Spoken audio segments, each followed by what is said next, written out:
Hi guys, this is Hirosaki. This story is all about what if Naruto was entrusted with a legendary gift. When Naruto is given a gift considered legendary even in a world where walking on water is a daily occurrence for some, will it lead him on a path towards peace, or will the consequences of said gift leave a hole in his heart too large to fill? Before we start, kindly like and subscribe to this channel, and look over the description box for the author of this amazing storyline. Welcome aboard. Chapter 20, Lightning Eye. You're lost again, aren't you? Even with the heavy mist surrounding the group, it was clear Fu was the one speaking, her deadpan tone cutting through the fog like an overly sarcastic knife. I'm not lost. And don't say again like it's happened before, we were not lost. I just happened to be reading the map wrong. Naruto shot Fu an annoyed look before returning his attention to the path in front of him. If he took his attention away, it was quite likely they would stray off the road. By wrong, do you mean upside down? This time it was Shizuku at the receiving end of Naruto's agitated glare.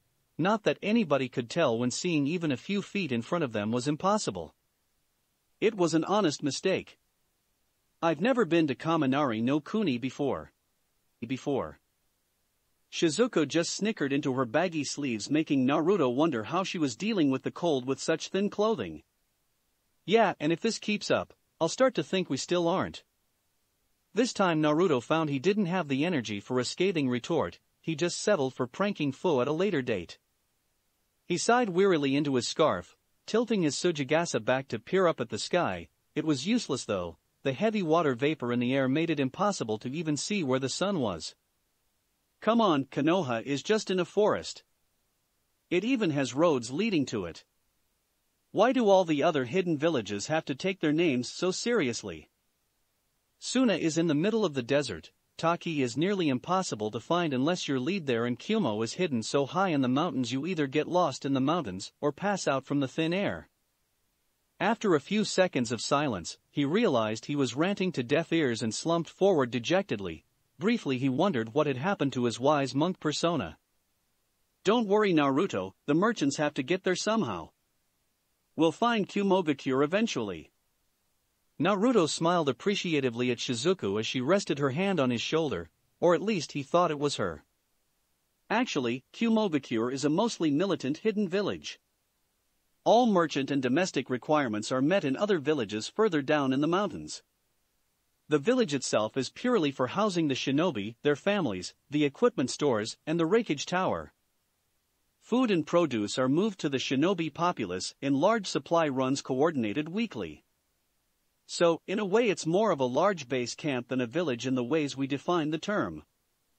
Once again Naruto sunk down, Fu's almost encyclopedic knowledge of all things shinobi once again proving to be spot on. Great. Shizuku frowned at Fu, or at least where she thought Fu was.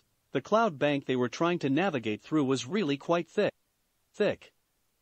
On a positive note, it wasn't raining, probably because they were actually in the clouds as opposed to under them. Still a plus for Shizuku though. Can't you find chakra sources in the fog with your eyes? Naruto straightened up as they continued on, suddenly looking like he hadn't just broken down slightly. No, there's something about the cloud here that just bounces around the chakra. Everything just looks like a vague blue haze. Shizuku looked down while Fu looked thoughtful. It wasn't very different to her normal look, but her lips pursed slightly. What about summoning something to fly us over the clouds? Naruto turned to the former Taki Kunoichi, hand raised and mouth open, only for him to falter and just stare at the girl for a moment. That is actually an excellent idea. He just blinked to himself for a moment as he wondered why he hadn't thought of that sooner. He put it down to not being familiar enough with his new path before molding his chakra and slamming his hand down. Kochios. For a moment they weren't blinded by the mist as the small explosion of smoke pushed it away, giving the trio a brief glimpse of what Naruto had summoned. What the heck is that? The other two shared Shizuku's sentiments as they stared at the strange creature. For the most part it looked like a bird with gray feathers, except about 10 times as big as an average hawk. However, its beak was horribly distended, looking more like a drill than a mouth. I have no idea, I just thought for something that would be able to carry us. Yes. I didn't really think of any specifics. He moved to the side, noting that the creature at least had the Rinnegan eyes, which mean it didn't exist naturally, thankfully. Well, it'll do for now, come on. With that, Naruto jumped up onto the bird's back, staring strangely for a moment at the black spike seemingly impaled in the creature's neck. That's weird, it looks like a chakra rod is implanted here, but I've never summoned this thing before. Fo hopped up next, taking a moment to look at the spike before grabbing a hold of it so she wouldn't fall off. Well, it makes a good handhold. Shizuka jumped on last, looking wearily at the bird thing's head. She could have sworn its eyes were looking at her. Naruto wasn't quite sure how to get the bird to move, but as soon as he thought that its large wings began to beat up and down rhythmically, quickly lifting the improbably large beast up into the air. He noticed that with each flap of its enormous wings some mist would be cleared away, revealing more of the road, and he wasn't the only one. Hey, why didn't you use your wind manipulation to just clear the cloud away? Naruto just shot Shizuku an unamused glance as he held onto the bird tightly. It's a little late for the suggestions. Anyway, with the amount of chakra that it would take to do such a thing, we would have Kimono Shinobi on us in minutes. We want to try and keep a low profile this time around. Shizuku just snorted quietly into her sleeve. Nothing they did was ever low profile. At least then they would be able to lead us into Kimono.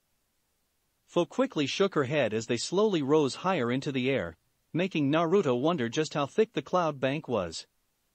Incorrect. Kumo's first initiative when confronted by possible hostiles using chakra close to the village's border is immediate detainment followed by questioning. Shizuku just looked thoughtful as she gripped onto one of the bird's massive feathers, fighting the suction the wings made as they pumped down. Well, that doesn't sound too bad. Fo just stared at the girl for a moment before Shizuku lowered her head sheepishly. You didn't really mean questioning, did you? It wasn't really a question, but Fo shook her head anyway. I think we're almost there. As if Naruto's words were prophetic, at that moment the group burst from the surrounding clouds, wincing as the bright sunlight hit their eyes. For a moment they all just sat there as silence, looking around in total awe at the world around them. White fluffy clouds stretched out as far as they could see like an ocean of wool, only sparsely penetrated by towering mountaintops that broke through like they were climbing towards the sun. Whoa. That summed up the collective thoughts of the group fairly accurately, their odd expressions making them look like children seeing the sea for the first time. Naruto was the first to recover as he began to peer at a nearby cluster of mountain tops, seemingly the tallest out of the range. He spotted it, the shine of glass and metal wrapped around one of the peaks, a grin spread across his whiskered cheeks. Hey, what do you know? We weren't that far off. He was about right, the village was probably only a few miles away, minutes if they made the journey on the bird. Of course, them landing in the middle of a village on what was quite clearly a summon, if not a strange one, would be incredibly suspicious. From Fo's description, Naruto didn't picture Kimono as the type of place to be all that welcoming to such an arrival. We'll land over there. He pointed out a small rocky outcropping that just about poked through the clouds, only a short distance from the village itself. It was close enough that they wouldn't get lost and far enough that most sensors wouldn't immediately pick them up. A few minutes later they were dismounting the large and odd bird, which was quickly dispelled in a burst of smoke. Shizuka shivered slightly. She could have sworn the creepy avian shot her another look just before it vanished. The only sound echoing in the now slightly thinning mist was the jangle of Naruto's shikuju and the click it made on the rocky ground as the group walked. By now they should have been within a few hundred meters of the village, unless of course they managed to get lost again. Thankfully at that moment a small group of Kimono Shinobi, as their headbands indicated, dropped down in front of them, led by a young man with spiked-out blonde hair. Stop. Come any closer, and we will have to arrest you under suspicion of infiltrating Kumogakure. Naruto smiled pleasantly at the man as he moved his staff away from his body in a disarming manner. It's all right, we're just travelers looking to enter the village to resupply and see the sights. The young man stared at the other blonde for a moment with piercing black eyes before nodding with a shrug. Alright, you're telling the truth. If you'd lied, your chakra would have been disturbed. Naruto raised an eyebrow at that, then again was to be suspected the first people to meet possible intruders would be censor types. We'll escort you to the village entrance, but be warned, after that you will be under close surveillance. Anything we find suspicious in a Kimono shinobi will not hesitate to apprehend you and your companions. Naruto nodded amicably as B motioned for the older blonde to lead on. Understood. He looked up at the man expectantly, who only returned it with slight irritation. Now please follow me quickly, we have to get back to our patrol. He motioned for the two men flanking him to continue on their route, while he took a different path, setting off at a brisk walk.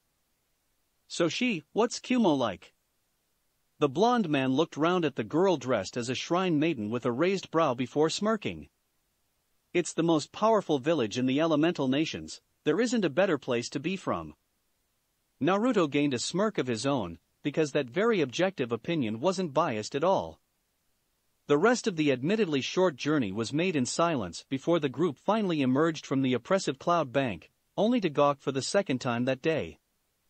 Kimono was beautiful. Despite being a treacherous and mountainous region, the people had adapted perfectly. Buildings were built in and out of the mountaintops themselves, offering unparalleled protection by giving an almost perfect view of the surroundings. Long sturdy bridges stretched between the various peaks, swaying slightly in the high-altitude breeze. The light glittered off of the surrounding clouds, giving everything an almost ethereal look despite all the combat-ready shinobi darting about with sure feet. In the middle of it all, wrapped around the highest mountain in the range, was an astounding feat of engineering. A large ring of metal and blue glass secured around the entire peak, with the kanji for lightning proudly displayed at the front, clearly marking it as the Raikage Tower. It sat like a jewel in Kimono's rocky crown, standing vigil over the entire village. Naruto blinked as he noticed a few of the windows on the top floor looked broken, like somebody had thrown something through them. She just looked at their odd faces with a small smirk before proudly looking at his village. Impressive sight, isn't it?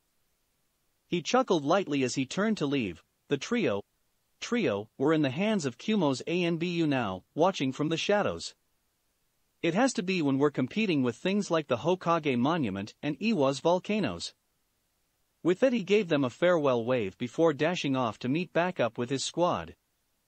Well, okay, where to first, guys? Naruto looked at his two companions expectantly, keeping an eye on the well-concealed chakra signature hiding in the shadows of a nearby craggy outcropping. Food. Fo and Shizuku looked at one another with smiles as Naruto laughed at their momentary synchronization. Okay, food it is. Okay, I'm off to find someplace I can earn some money. Fo waved distractedly at the blonde, currently reading one of the scrolls he had brought along with rapt attention. Shizuku walked over. She had also been reading, but it was less relevant to her. Without the more advanced water manipulation techniques, she was stuck on the more basic level. She was trying to be creative with her little water pillar, but ultimately, she couldn't advance until they had more information. Naruto wasn't so sure he could conveniently earn the trust of an academy student to get him the information this time. Good luck, just try not to run into the village's Jinchuriki right away. Shizuka gave him a knowing smile while Fu even looked up, a small smirk playing across her lips. Naruto just looked amused as he stepped out the door of the temple backwards, an eyebrow raised. Come on, I'm not that bad. So, what if I accidentally ran into two Jinchuriki in their respective village? It's not like it's going to happen everywhere. Shizuka just giggled into her sleeve before waving the young blonde off, returning to her scroll. They had been in Kimono for a few days now under the hospitality of an elderly priest who was already half-blind from age. Naruto was fairly certain the old man was only allowing them to stay because he seemed to have mistaken the blonde for somebody else. Despite his insistence, he was not Todoroki. He stepped out of the building, putting a hand up to block the sun from his eyes for a moment. Up in the mountains, without reliable cloud coverage, the sun seemed a lot brighter than normal. He supposed that was the only reason the mountaintop was not bitingly cold, strong breezes, and even storms were apparently quite common in Kumo. It was why every other building had a large lightning rod on the roof, both to redirect nature's anger and harness it into power. He was currently walking towards Kumo's small shopping district. He had already been through once before on a small tour the trio took to get acquainted with the village. There weren't all that many shops, but they were all high quality and most were for shinobi outfitting. He figured he could earn some money in the evenings either cleaning or tidying up one of the stores. Unfortunately, he seemed to have lost his way in one of the more winding alleys. He had no map to consult, so he relented and walked over to the nearest person to ask direction. "Hey, could you tell me how to get to the merchant district?" The woman he had talked to looked around with just a hint of annoyance. From her rigid posture and unusual outfit, he could guess she was a shinobi. The headband helped as well, and by her crossed arms and lightly tapping foot it was clear she was waiting for something or someone. She raised a blonde eyebrow at the small monk who had walked up to her. "Ha, you're actually talking to me. You must not be from Kumo." Naruto blinked at the odd reply before returning his face to his normal serene mask. "Is there any reason I shouldn't talk to you?" He said it almost jokingly, which brought a smirk to the taller woman's face as she leaned in closer to him, an almost predatory look in her dark chocolate eyes. "Oh, there are several." She leaned in even closer, her voice becoming more of a sultry whisper. "But you shouldn't worry about those." She leaned back again, a satisfied look on her smirking features at Naruto's shocked and slightly dazed form. "Ha, you're too easy, Gaki. Gotta be more careful or some girl's gonna wind you around their little finger." She grinned again, looking very much like a cat playing with the mouse she had caught. "That is if I don't beat them to it." She finished by running her tongue across her lips, revealing slightly pointed canines behind shining red lips. "Ah, right, the market." The woman just laughed, a soft tinkling sound that had Naruto shaking his head out of the daze that came over him. He looked the woman over. She had sandy blonde hair pulled into a long ponytail, wrapped most of the way down with bandages with a small tuft at the end like a lion's tail. She ran a hand down her side, smoothing the tight purple and black top she was wearing, to rest on her hip, covered by a simple maroon sash. Strangely, she seemed to have prayer beads wound around one of her bandage-wrapped arms, ending at her fingerless purple gloves. "That way, honey." She pointed off in a certain direction as Naruto gave a small and hesitant nod of appreciation, earning another tinkling laugh from the strange kunoichi. Thanks." The woman just gave a sly grin as her posture shifted, her hips moving to the side in an overly seductive manner. "Oh, wanting my name so soon? We only just met, isn't it polite to give yours first?" Naruto had to shake himself out of his daze again before nodding more assuredly. "Right, it's Naruto Uzumaki." The woman merely smirked as she leaned back against the building she had been waiting at. "Yujito, or you can call me Nii-sama." Her smile once again took on a predatory edge. "Either's fine." Naruto just nodded as he took slow careful steps backwards, widening the woman's grin. "Well then, thanks Yujito-san." The older blonde pouted mockingly at that, but Naruto missed it. He had already turned and walked on. Yujito merely sighed pleasantly as she crossed her arms again, pressing up her chest more noticeably. "Kids are so much fun." A few days later, Naruto was sitting cross-legged in a rocky clearing halfway down a mountainside. Really, it was a training ground, but it just looked like a random plateau carved from the mountain. There was a single bare tree hanging precariously at an angle over the edge to a very long and steep drop below. Naruto liked it. It was very peaceful, and it was just above the clouds to the point where a light mist drifted along the bottom few inches of the stony floor. If he looked out over the edge, all he could see was an ocean of white with the occasional gray. It was nice to be somewhere it wasn't raining, that didn't force him to circulate fire chakra just to stay warm. Ah. He flinched in pain as a stray arc of electricity left a slight burn on his hands. Currently, no pun intended, he was working on his lightning manipulation, and it was proving to be a rather painful experience. The technique involved passing a small current between his slightly separated fingers, enough to be visible as a blue arc. Then as his control progressively got better, he would separate the fingers more and more. The end goal was to pass the current between his hands in one continuous loop through his circled arms. However, lightning proved to be a rather unpredictable element to control. Right now, he could still only keep his forefinger and thumb about 2 inches apart. Any more than that and he would lose control, the electricity arcing out to leave him with a small but still irritating burn. It actually worked as a rather effective, if not unappreciated incentive, not that it helped the blonde's mood much as yet another small red welt appeared on his hand with an accompanying cry of irritation and pain. "Hey! Who are you?" Naruto looked up, spotting a young dark-skinned shinobi with short white hair wearing the traditional Kimono uniform of the white one-shoulder flak jacket over a dark gray hoodie. Oddly enough, he had a sucker sticking out of his mouth, complementing his overall bored demeanor well. He had a sword slung over his back, although from the way he moved it was painfully obvious he hadn't had much experience with it yet. He kept readjusting it every couple of moments. "Oh hello, I'm a monk from Hai no Kuni. I'm actually practicing lightning manipulation, so I thought what better place than Kaminari no Kuni." He said it jokingly but was rather taken aback by how serious the boy suddenly became. As his feet touched down on the plateau he sank into a crouched position, looking down at the floor. Monks learning jutsu? But what if all the monks become more powerful than a shinobi and decide to conquer us because we sometimes kill for money? Then I accidentally seduce one of the monk's daughters and she has to choose between her loyalty to her temple or her love with me? We run off together, but are hunted down by both monks and shinobi only to fight back, killing the leader of both sides, causing instability in their ranks and causing the collapse of society as we know it. He looked up, actually looking a little afraid by what he said while Naruto just blinked at him. "Well, that's certainly a concern." The shinobi just nodded, his eyes widened. He was obviously still thinking about this strange alternate world of his. Naruto just shook his head and returned to what he was doing, only to cry out in pain as he was once again simultaneously shocked and burned a little. The dark-skinned boy looked up, apparently shaken out of his prophetic vision of a horrendous future as he glanced at what the blonde was doing.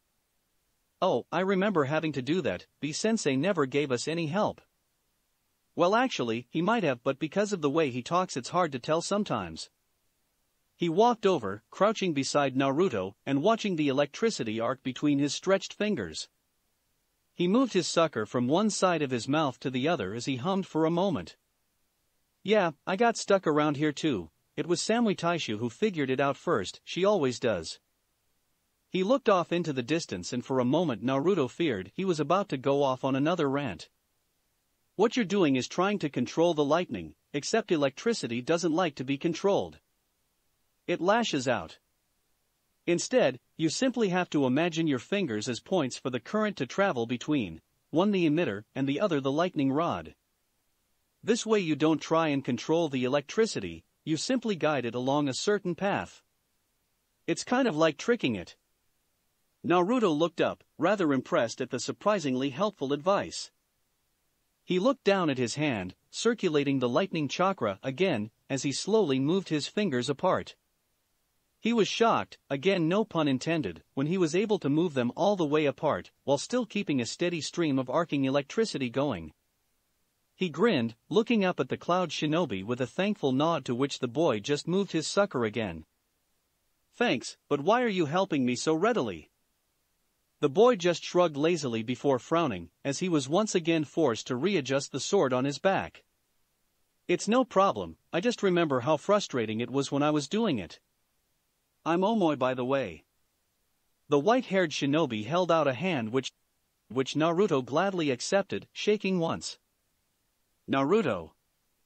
Omoi stood up, shifting the sword again with a roll of his shoulders. "Anyway, you should wait until you see the second stage of lighting manipulation." The boy grinned in an uncharacteristically sadistic manner, as if he knew something Naruto didn't. "OMOI." Suddenly a third voice cut in through the otherwise quiet mountainside, causing a look of alarm to appear in Omoi's widened eyes. A nice meeting you, Naruto, I have to go now. With that he gave a quick incline of the head and practically leapt from the plateau like a base jumper. Seconds later a very angry-looking kunoichi slid down from the same place Omoi had come from. She had spiky red hair that covered her back, held back by a bandana she had fixed her forehead protector to. Other than that, she wore the standard Kumo attire just like Omoi, except over a ragged, sleeveless gray vest and a long skirt. Most remarkable were her striking golden eyes, which matched her small ball-bearing earrings. "Hey you, blondie. You see a white-haired dopey-looking guy come through here? Might have exaggerated some random story to ridiculous lengths?" Naruto just nodded quickly, pointing off in a random direction. He didn't know what Omoi did to aggravate this kunoichi, but it was the least he could do for the pointer he gave him. The girl just smirked viciously before sprinting off in the completely wrong direction. She too carried a sword, but he couldn't tell if she was any more competent with it than Omoi. After she had gone, Naruto just shook his head slowly before chuckling to himself. It was almost as if he attracted the craziest elements of any village he entered. He just shrugged it off as one of those things as he returned to his exercise. Slowly though he began to drift off before completely losing himself to his inner consciousness. After getting the traditional welcome out of the way within his seal, Naruto once again distracted Shikako by throwing a chakra rod. He found so far that his conversations with the Kyuubi went a lot smoother without the giant tanuki around. It wasn't like the sand construct was good for any meaningful conversation anyway beyond his insane mutterings and excited cries of father. He sat down at the center of the room, calmly mediating as the rhythmic breeze of the Kyuubi's breath caused his robes to flutter as they played their game of who's going to talk first.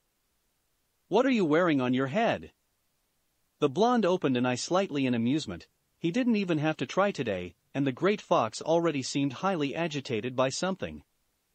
His tone was dark and almost came out as a growl, further enhanced by his lips being pulled back into snarl. "It's a forehead protector." The Kyuubi just snorted in its typical manner, its eyes remaining narrowed as it glared at its jailer. "I know what it is, Ningen." Naruto chuckled as he opened his eyes, dropping the pretense of meditation as he lounged back on his hands. "Then why ask?" The enormous red eyes only narrowed further. It seemed the Kyuubi wasn't in the mood for their usual back and forth today. "Why are you wearing it?" Naruto just raised a curious eyebrow, wondering why the Kyuubi was so interested in what he was wearing all of a sudden. "It was a gift, and I think it looks good." Another warm gust of air swept over him with the fox's grunt of disapproval. "You look even more ridiculous and pitiful than usual, Ningen." Naruto just grinned. He wondered if it was at all sane to be completely unconcerned with the words of a being that could crush you with a mere absent flick of one of its tails. Okay, it wouldn't be that simple, but the Kyuubi was definitely more powerful than he was, vastly so. "When did you become a fashion critic?" All he received was another indignant snort, somewhat of a staple response for the great fox.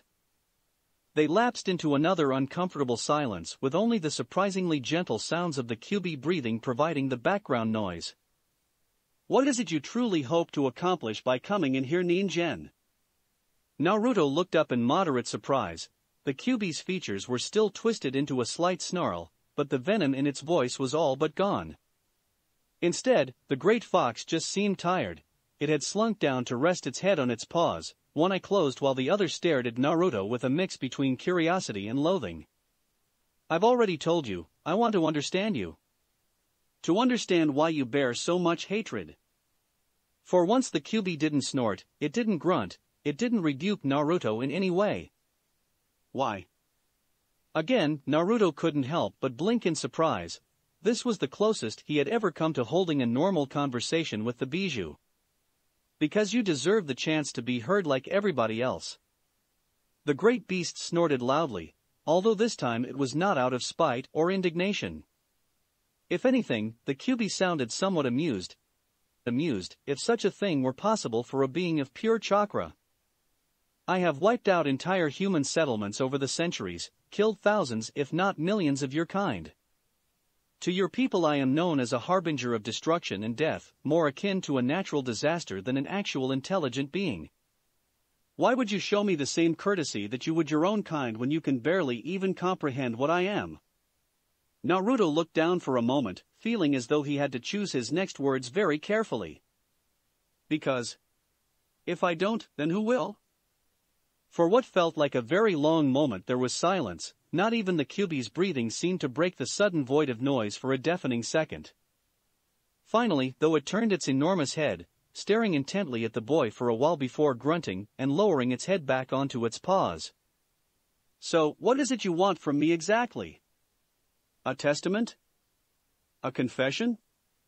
Naruto looked up at the fox, trying to puzzle out just what he was seeing in the old being's face at that moment. Resignation? Acceptance? He might never find out. How about your story? He saw the fox raise its brow a little as there was another quiet pause before it slowly nodded just once. Very well, Ningen, we will see what you think when I am finished. Chapter 21, Lightning 2. Around 1,000 of your Ningen years ago there was a man, likened to a traveling holy man similar to the monks of today. Naruto grinned at that, already having a feeling for who the Kyuubi was talking about. Like me? The great fox merely leveled an irritated gaze at him, clearly telling him to shut up. However, he was far more than just a monk. He could see things others couldn't, use powers others found impossible. It took him a great many years to understand his abilities. By the time he was done, a great evil had arisen in the lands he lived in. It is greatly simplified, but the most you need to know is that it was a terrible beast known only as the Kyuubi. Naruto blinked at that, remembering back to the time he had been first told of the sage, and that illustrated monster he was fighting. Many events occurred that are a long story for a different time. However, it culminated with the sage defeating the monster, sealing its energy within himself, and becoming the first Jinchuriki. Naruto was also surprised by that and couldn't help but start drawing parallels between himself and the sage. He became known as a great hero, hailed by many as a god for his unworldly abilities that even before becoming a Jinchuriki surpassed many of your so-called legendary shinobi of today. The fox snorted to himself. Even Hashirama Senju and Madara Uchiha paled in comparison to the power held by the long-dead sage. However, even the sage had his limits like all Ningen, and eventually, despite the overwhelming power he had accumulated, he was forced to face his own mortality. He feared that the creature he had kept locked away within his body would be released upon his death, so he took precautions. When he was old and frail, merely a shadow of his former self, he released the energy within him, shaping it and molding it into 9 separate beings. At that, Naruto gained a sudden look of understanding, to which the Kyuubi only nodded once. You aren't as simple as you appear, Ningen. Yes, all 9 Bijou are simply an aspect of our progenitor, the Kyuubi, given new form and mind. As a final precaution, the sage sealed the great beast's body within an enormous construct of stone before throwing it into the sky. I believe your kind call it the moon. Naruto at this point nearly had his jaw on the ground. In a figurative sense, everything he was being told was just incredible. Wait, that actually happened? The Kyuubi just narrowed his eyes at the small blonde, daring him to interrupt again. Yes, the sage's power even on his deathbed was unrivaled. I believe he used the land that once occupied what you know as Mizu no Kuni. The fox seemed somewhat repulsed. He was forcing himself to use these human terms just to tell his story. However, that is irrelevant. Shortly after giving us life, the sage succumbed to his own humanity, leaving only a legacy in the form of his 2 sons, progenitors of the Senju, and the fox grimaced as if the next words might poison his mouth. Uchiha clans. The beast took a moment, seemingly trying to rid himself of the foul taste that word left in his mouth. For a time, there was peace. Many remembered the teachings the sage had passed on in his times. Slowly, the shinobi system as you know it today came into existence as people twisted ninjutsu into weapons, with more and more Ningen learning to harness chakra as the sage once had. Of course, all paled in comparison to what he had been, but that never stopped your pitiful kind from trying. The fox let out a low rumbling sigh as he dropped his head back onto his paws, its eyes losing focus slightly as it remembered the times back then. Then, as ninjan always inevitably do, your kind tried to reach beyond their grasp. Tales of the sage faded into legend and myth, and the origin of my own kind was lost to the devilish tongue of man. You kind sought mine out, looking to kill us and be proclaimed heroes for vanquishing us like the demons you saw us as. You could not comprehend our power, so naturally you either tried to take it from us, or extinguish what you could not understand. The fox sighed loudly, suddenly sounding more like a weary old man than an impossibly powerful construct of chakra. I was forced to watch as one by one the rest of the bijou were enslaved or captured, forced into vessels of human flesh and bone. However, I was unconcerned. My power was much greater than theirs, my tales greater in number, my pride was my downfall. I believed myself to be the greatest being in existence, since the sage himself. The Kyuubi's furred fist slammed down suddenly with rage in its eyes as it glared at Naruto, or more specifically the race he represented. And I still am. It took a deep rumbling breath before settling back down on its stomach, the fire still burning in its eyes. However, even the mighty fall when they underestimate their opponent. I was foolish enough to believe that the single ninjan that dared challenge me was just like the rest of your kind, destined to be crushed beneath my tails. However, Madara Uchiha. Again, it spit the word out like it didn't even deserve to taint its tongue. Possessed something the rest did not, the Sharingan. The great fox growled lowly as Naruto remembered his time in Konoha, those people with the red eyes who would glare at him just like the rest of the village. An aberration of the sage's jujutsu that he used to enslave me in the most humiliating manner. That cursed man forced me to fight his battles like some common pet. By now the Kyuubi's eyes were alight with rage, its tail swaying ominously. However, he too overstepped his bounds, fighting a man greater than himself, your Shodaime Hokage. Like with Madara, the Kyuubi didn't seem to like the taste of that all too much, however he spoke with slightly less spite. Then, like the rest of my kind before me, I was imprisoned, chained down in a vessel of blood and ink. That lasted for a few more decades, and when I finally smelt my freedom in the form of my jailer's death, it was ripped from me. I was traded to a new host, passed down like some piece of jewelry you ninjin find so fascinating. I did not believe it was possible, but the next decade proved to be even worse than before. The fox rubbed its paw lightly as if remembering some phantom injury. I was chained in the dark, impaled all over my body with those accursed chains, unable to even move. When I finally tasted freedom, I only awoke to find myself sealed inside of you, some frail pathetic child that couldn't even stand under its own power. It glared at Naruto for a moment, but the blonde didn't even blink. Then I discovered that this jail was different, I could catch fleeting glimpses of the outside world. The creature snarled for a moment, looking away into the darkness of its cell. You say I attacked your village? The Kyuubi snorted loudly in both disgust and sickening amusement before returning its steady gaze to the blonde. I don't remember it, but I assure you I would have taken the utmost satisfaction in destroying your wretched village for my humiliating imprisonment. There was a long silence before Naruto realized the Kyuubi was finished.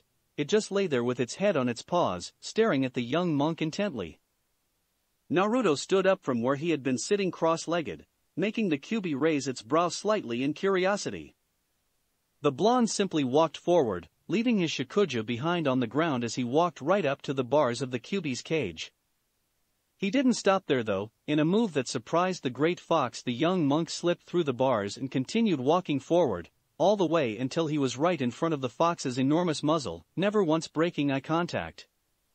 Finally, he stopped, smiling lightly at the fox, which only looked back with steeled and wary features. I am Naruto Uzumaki, monk of the Fire Temple in Hai no Kuni.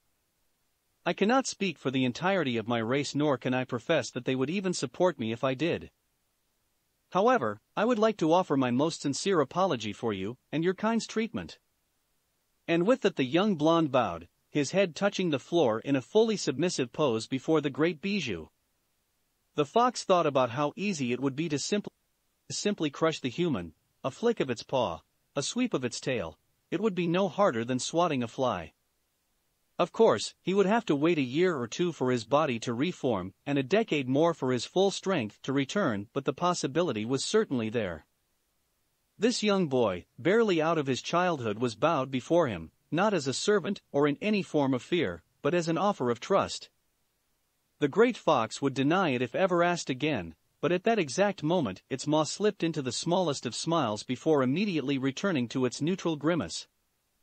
The QB nearly snorted once, the winds nearly bowling the young blonde over. Stop bowing, Ninjen, one who bears the sage's eye should not debase themselves like that. Naruto immediately stood up, the small but genuine smile still present at not being crushed where he stood. It was a gamble he had taken, but he was glad it had paid off. He felt as though this was a real turning point in his relationship with his tenant. The fox was stoic as ever, lifting its head up high over the much smaller human to look down with rather apathetic red eyes. Do not mistake my intentions, Ninjen, we are not friends nor are we comrades.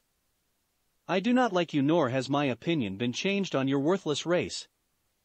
The great fox inhaled deeply before looking away like a nobleman might when forced to apologize about something. They would do it, but that certainly didn't mean they would like it.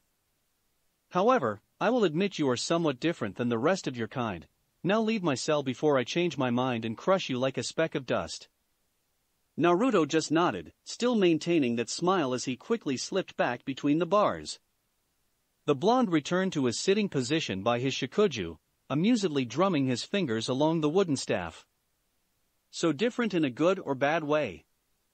By now the fox had returned to lying on its stomach, not even bothering to face the small blonde anymore.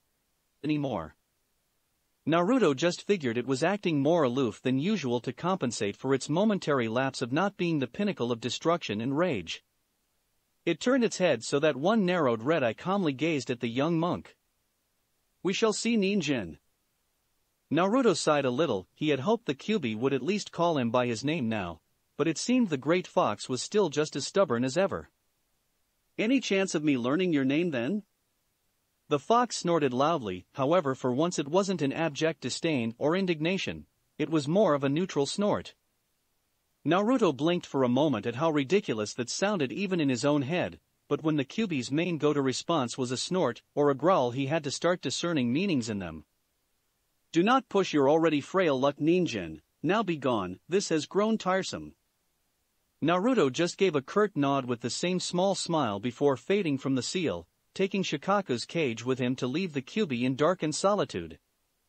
It slunk back into its lonely cell, curling up around itself on the floor, closer to the gate than it usually did. He is an unusual one. It seems he has inherited more than simply Urai's father. The next week for the trio was fairly peaceful. Naruto noticed they were still watched by the ANBU, but he didn't mind that too much. They weren't actually doing anything wrong after all. However, what the Special Ops members didn't know was that they were mostly following hinged shadow clones around all day. It had worked in Suna, so Naruto saw no reason why it wouldn't work in Kumo. It turned out he was right. During the day he would divide his time between helping out Shizuku where he could with her elemental training, trying to master his own lightning exercise and sparring with foe. In the evening he would send a shadow clone to help out at various shinobi supply stores, cleaning up for what money the shopkeepers could offer him. It wasn't a great amount, but it was at least enough to tide them over on their journeys. Right now, they didn't have to buy much, although Naruto sometimes felt guilty for playing on the old monk's hospitality. Currently, he was sitting in that same plateau that had become somewhat of a favorite training ground of his in the short time he had been in Kumo. Omoi had come by a few more times as well. They would talk, he would exaggerate, and the young shinobi would talk to him about his village, his teammates and the like. Nothing classified or that could be considered dangerous, just generic banter more for the sake of conversation more than anything else.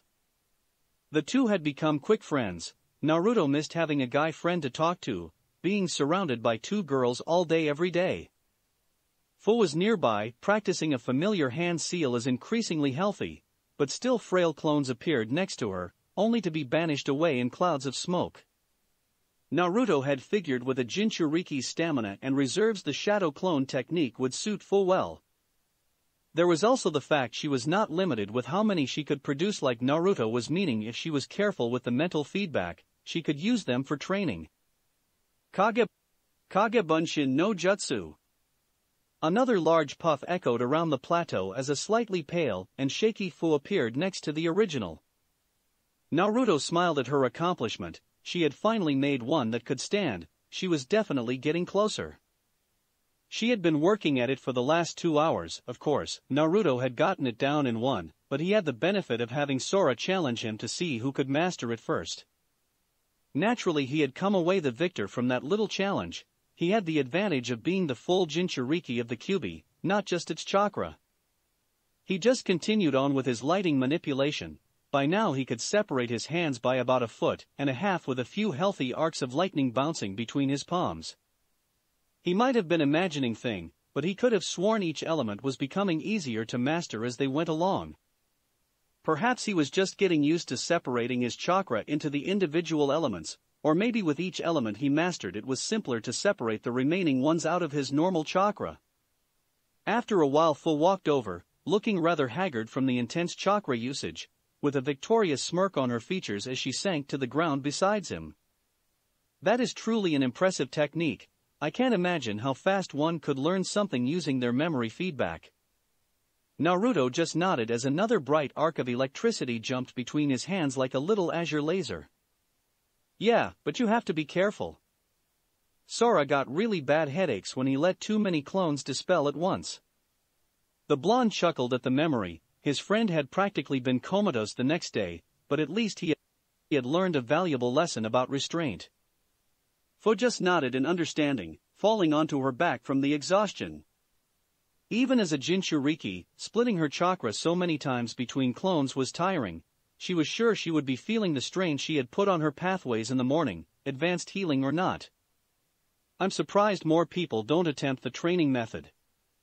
The possible gains seem to outweigh the dangers. Naruto let his arms drop, wincing a little as a stray bolt of lightning arced out and burned his arm slightly at his loss of control. Maybe for me and you, but from what I've seen, Jinchuriki seem to be a somewhat special case. I don't really know how to describe it, but our chakra seems denser than others. It means we can split it more safely as our bodies can operate with less than others. Normal people can't, so they're limited to maybe 20 clones at the very most. Beyond that it's just dangerous. There's also the problem of maintaining them long enough to be of any use. The longest I've ever held a clone is about 10 hours, beyond that they seem to become unstable. Add that to their frailty, and they lose their value as training tools. Fu just nodded understandably. Despite her status as Jinchuriki feeling like a curse most of the time, she could at least accept it gave her certain advantages over others. I understand, from what you described they seem more suited for reconnaissance. Naruto just nodded. From what Chiriko had told him, that was exactly what they were for. Suddenly the two were interrupted by a scrabbling sound. They turned to see Shizuka descending the mountain towards them rather quickly, an excited look on her face.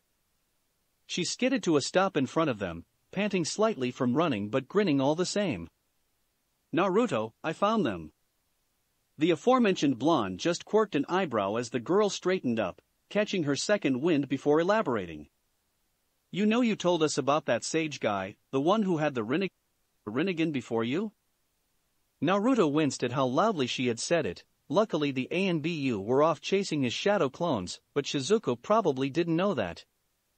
You said he had a lot of objects that he put his power into, like your staff. The blonde wanted to correct the girl that it was a shikuju, not a staff. However, he was too interested in where this was going to stop her. Well, they're here. In Kumo. The blonde just blinked in surprise before asking the obvious, getting to his feet from his cross-legged position in the process. How do you know? Shizuka smiled proudly as she produced a small leaflet from a pouch of hers she kept around her waist. Naruto looked it over quickly. It just seemed to be an ordinary museum pamphlet, advertising the various attractions the place had to offer.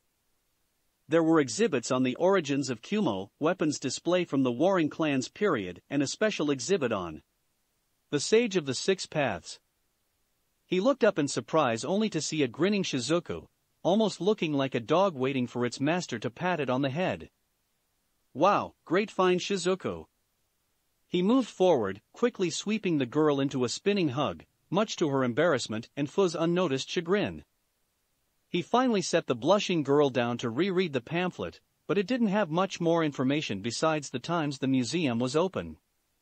Did you get a look at anything? Shizuku quickly shook her head, still looking a little red from the unexpected hug. No, I ran right over here when I found out. Naruto just nodded absently as he continued to scour the leaflet. Fu walked across the small plateau, glancing over his shoulder at the piece of paper before staring at his shikuju. Why would Kimono keep something as powerful as the sage's tools in a museum? Why not actually use them? Naruto finally looked up from the pamphlet, a small grin on his face as he shook his shikuju lightly, getting it to jingle. Well, if they're anything like this, then hardly anybody would be able to hold them, never mind use them.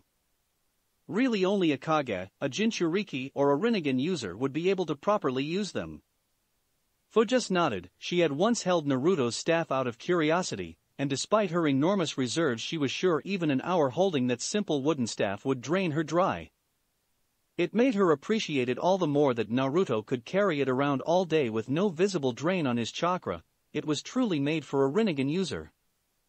But Kimono has two Jinchuriki as far as the other countries are aware, the Nibi no Nikomata and the Hachibi no Kyogyu. Naruto just shrugged. He couldn't really say why the village wouldn't utilize such powerful tools. Maybe the tools just don't fit with their fighting styles? Nobody really had an answer for him. They knew just as much as he did on the subject.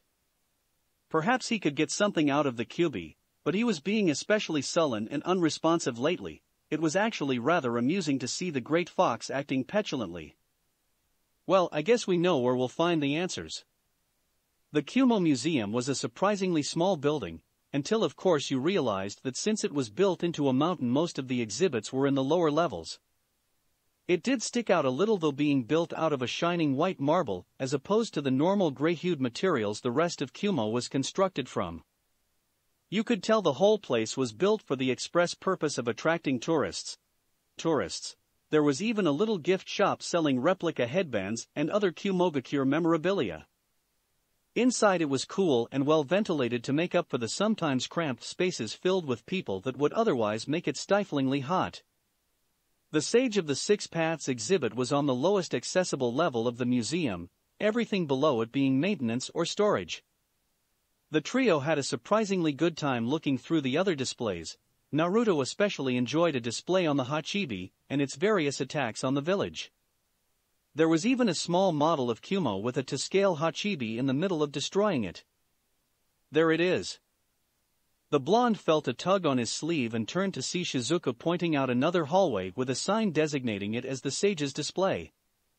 They quickly made their way inside, not really finding anything all that different. All the displays were still set into the wall or on tables in the center of the room. Naturally, Naruto gravitated over to the large panoramic window that held the tools themselves. They don't look all that impressive. Naruto found himself agreeing with Fu's hushed whisper. It was an odd collection of items. The first was possibly the most impractical sword Naruto had ever seen, the label marking it as the Shikisaiken. It was a wide metal blade that folded around a thin central metal pole. The information mentioned something about severing word souls or something of the like. It didn't make a lot of sense to the young monk. Next along was the Kokenju, a long golden rope, supposedly used to bind and draw out one's word soul with some kind of verbal command. Again, Naruto was confused by the phrase, wondering just what a word soul was. It seemed there was no actual information on it. Obviously Kimono didn't want people knowing how their treasured tools worked. The blonde just shook his head. Communication was the first step towards understanding. Hoarding knowledge never ended well historically. The item after that was a large crimson gourd that reminded Naruto a little of Gaara's sand container, except it didn't have a Suna headband wrapped around the middle. It was the Beni Hiseigo and apparently completed the word soul trio, capturing them within itself after they were severed and drawn out. In all they seemed like strange group of items, and it looked like you would need all three to get any use out of them. However, due to the bulky gourd and unwieldy sword that seemed highly impractical, it would make more sense for two people working in tandem. The fourth item was different to the rest, an enormous and colorful fan made of unidentifiable bird feathers, the bashin. It confused Naruto, though, as the description said it allowed the user to generate all 5 chakra natures.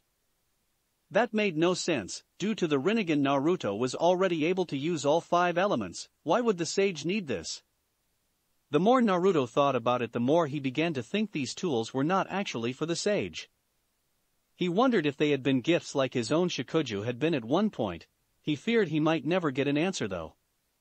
Finally, there was the item in the center of the room, cordoned off by both velvet ropes and a thick layer of glass. It was a huge stone purifying pot with a thick white rope wrapped around the top, and a stylized version of the kanji for lightning imprinted on it. Naruto quickly guessed the mark was more recently added. The pot was supposed to be able to seal anything inside, merging it with the liquid inside. In fact, it had been used on 3 separate occasions to capture the Hachibi before it was transferred to a new Jinchuriki. Yeah, the only thing that looks useful is the fan, and you can already use all 5 elements. Shizuka suddenly spoke from his left, looking intently at the large stone pot. Naruto just chuckled at his 2 companions looking at each object with curious gazes. Actually, none of these are of any use to me. The 2 girls just looked around, blinking in confusion. I don't understand, they were created by the Sage of the 6 Paths, they have to have at least some use. Naruto just shook his head, motioning with his arms in a sweeping gesture that encompassed the room. No, I mean all of these are fake, there's no chakra in them. Fu and Shizuka just nodded in understanding. If there was anybody who could tell if something belonged to the sage or not, it was Naruto. I see, these must be replicas. The real ones are most likely better protected somewhere else. Naruto just nodded. He had been thinking the same thing as Fu. There was no way Kimono would just leave all the treasured tools out like this, even with the security and barrier seals on all the glass. Naruto simply shrugged as he began to walk for the exit, having lost interest in the fake display. Fu and Shizuka quickly followed him, and soon the trio were outside the museum, sitting on a low bench across the street. So how are we supposed to learn anything about the sage if the items on display are all fakes? Not surprisingly, it was Shizuku who posed the innocent question, quickly met by matching smirks from Fu and Naruto. The purple-haired girl just groaned into her hands. She could already imagine what her friends were thinking. Can we please not make another enemy out of a hidden village? Naruto just shrugged while Fu didn't seem to care in the slightest. Then again, she was already being hunted by one hidden village. You worry too much, Shizuku. The girl just looked at the blonde with a stern expression which made the boy grin sheepishly. You're planning on stealing the tools, aren't you? It wasn't really a question, so Naruto didn't really feel like answering. He just got up off the bench and started walking back to the temple. Fu quickly followed him while Shizuka just looked at the two with her eye twitching slightly. Naruto? The boy just kept walking, waving back to the Miko-esque girl cheekily. Naruto. She raced after him. She already knew whatever he had planned would be a bad idea. Shizuka was right, it was a bad idea. Thankfully Naruto didn't plan on attempting to steal a practical national treasure of Kimono, at least not yet. For one, they didn't know where said treasures even were, the real ones, and they had no idea what kind of protection they might have. Of course, that only made the blonde monk see it as a kind of challenge, something that only increased Shizuka's fears. She knew that when Naruto had a goal, he would move heaven and earth to see it accomplished. That did not bode well for them if Kimono ever found out what they were planning. However, right now everything was returning to normal. Naruto was still practicing his lightning manipulation, having recently gotten the second stage from Omoi. Shizuka was still refining her control over water, and Fu was doing whatever it was Fu did. Honestly, the mint-haired girl was a little bit of a mystery to Shizuku. She would wander off into Kimono off half the day only to come back around lunch, spar with Naruto until she was tired, then wander off again. Shizuku had no idea what the girl did or where she went. As far as she could tell, Fu just liked her peace and quiet. The Violet figured it was her own way of proving her independence after having her every move controlled by Taki. Unfortunately, right now Fu seemed rather aimless. She lacked a goal other than to follow Naruto and protect him. It was obvious though she was looking for something, trying to find a purpose in her life where she previously had none of her own. Shizuku's inner monologue was cut short as Naruto strode into the temple, a large grin on his face as he walked forward, picked Shizuku up into a brief hug and spanned her around before walking on into another room. The girl had to shake off her sudden goofy trance at the intimate hug before quickly following Naruto into the other room where he was muttering to himself quietly, but energetically, almost like he was having a conversation with himself. Naruto? As much as I enjoyed the hug, can you tell me why? The blonde just looked around with the same victorious grin. For a moment Shizuku feared, and somewhat didn't mind, that he might pull her into another embrace. I've got it, I know how we can get the tools. Shizuku blinked. She might have been against attempting to steal priceless relics from a very powerful hidden village, but she couldn't help but be interested. It didn't help that Naruto had naturally infectious good moods, and she was getting swept away in his glowing grin. Really, how? If anything, his smile stretched even wider, his steely purple eyes almost glowing with chakra. I'm going to learn how to turn invisible. Egg. This is impossible. Naruto sat dejectedly in his favorite training ground, his hands clasped in the ram seal which was supposed to aid the drawing out and subconscious molding of chakra.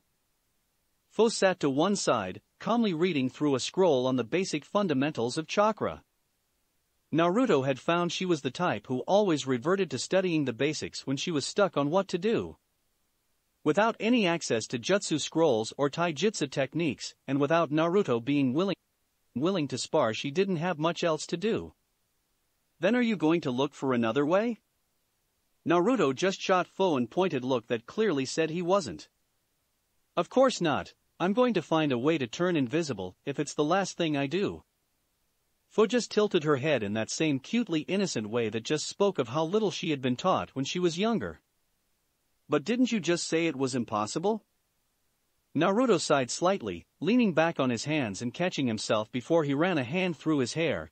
That was becoming somewhat of a habit lately. It's just the frustration talking. I know it's possible, that old pervert back in Kuni could do it. That's part of where I got the idea from in the first place. Fu quirked an eyebrow but didn't say anything else, preferring to return to her scroll. She took solace in her reading. In fact, most days they spent in Kumo now she would devote at least a few hours in the public library. To her it didn't particularly matter what she read, as long as it allowed her to escape her world and memories for just a few hours. She had particularly taken to fantasy novels, enjoying the action and otherworldly adventure the protagonists got up to. In a way she could sometimes relate her own life to some of the stories. The lonely maiden in a destitute and unfair life, whisked away by the cavalier prince on a mystical adventure. Of course, she didn't quite understand many of the aspects in these stories. The romance in particular both confounded and intrigued her. She didn't understand why people skirted around issues such as love or attraction. Then again, having never particularly felt those emotions, at least to her knowledge, she found she couldn't relate all that well. She had a lot of time to read lately, what with Naruto taking upon himself the crusade of becoming invisible. It was something he had been trying and finding only partial success in for the past 2 weeks. It was sometimes both amusing and incredible what the boy would come up with in an attempt to circumvent vision. More so as his ideas become more and more ludicrous with each passing and failing attempt. His first answer had obviously been Genjutsu. Unfortunately, there already existed many countermeasures to such methods. He had the chakra control for it, as well as the imagination. However, he just simply wasn't skilled enough to fool anybody above Chunin level. It wasn't a fault of his own, but the skill took a lot of time and dedication to master, time he didn't really have and couldn't replicate with shadow clones fast enough. His next attempt had been slightly more basic, an adapted version of the henge that could literally change as he moved. It worked to an extent. He simply hinged every part of his body into an image of what was behind him. Surprisingly, the problem did not lie in the chakra control, although it was extraordinarily high. It was the fact he could just simply not think quickly enough to compensate for the changing image. Therefore, there was slight lag in the technique. It wasn't noticeable if he was moving slowly, but it would give him away at even a normal walk. Fo had been interested in it, however, even though she lacked the immense control required to use it, likening it to how a chameleon worked. That was when the blonde's next bout of inspiration hit, quickly summoning a chameleon to study, only to be surprised to find they too had a summoning contract. Interestingly, though, their boss summons had not been seen in quite some time, and their last summoner had died, meaning the contract scroll itself was lost to them. Most had long since believed they would never be summoned again, prompting them to be quite accepting of the young monk. He had studied with one of their kind for a while, a large chameleon by the name of Hirosaki that was about the size of a large dog. Unfortunately, the lizard had no real idea how their own pseudo-invisibility worked. It was more of an instinctual power like Naruto's Rinnegan abilities. However, even though they became completely invisible, and their chakra signature vanished, they still had a weak scent, which meant they weren't completely undetectable if someone worked at trying to find them. Near the end of that particular venture, Hirosaki had suggested Naruto could just summon a larger chameleon and hide inside of it.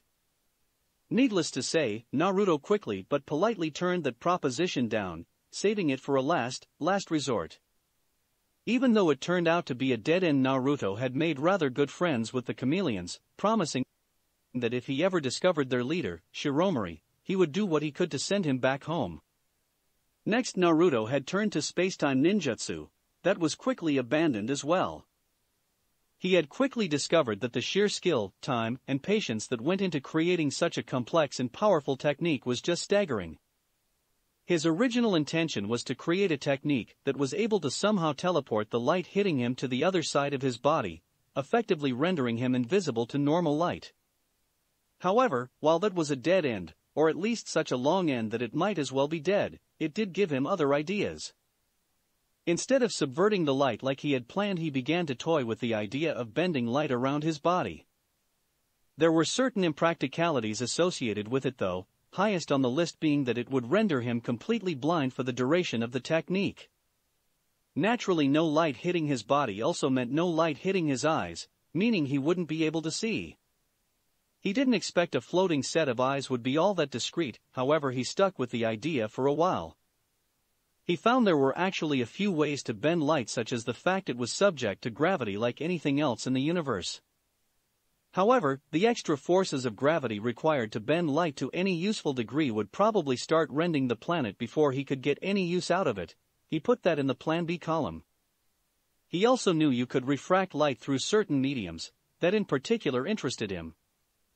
For the first time in probably too long, Naruto began to think about the properties of chakra again.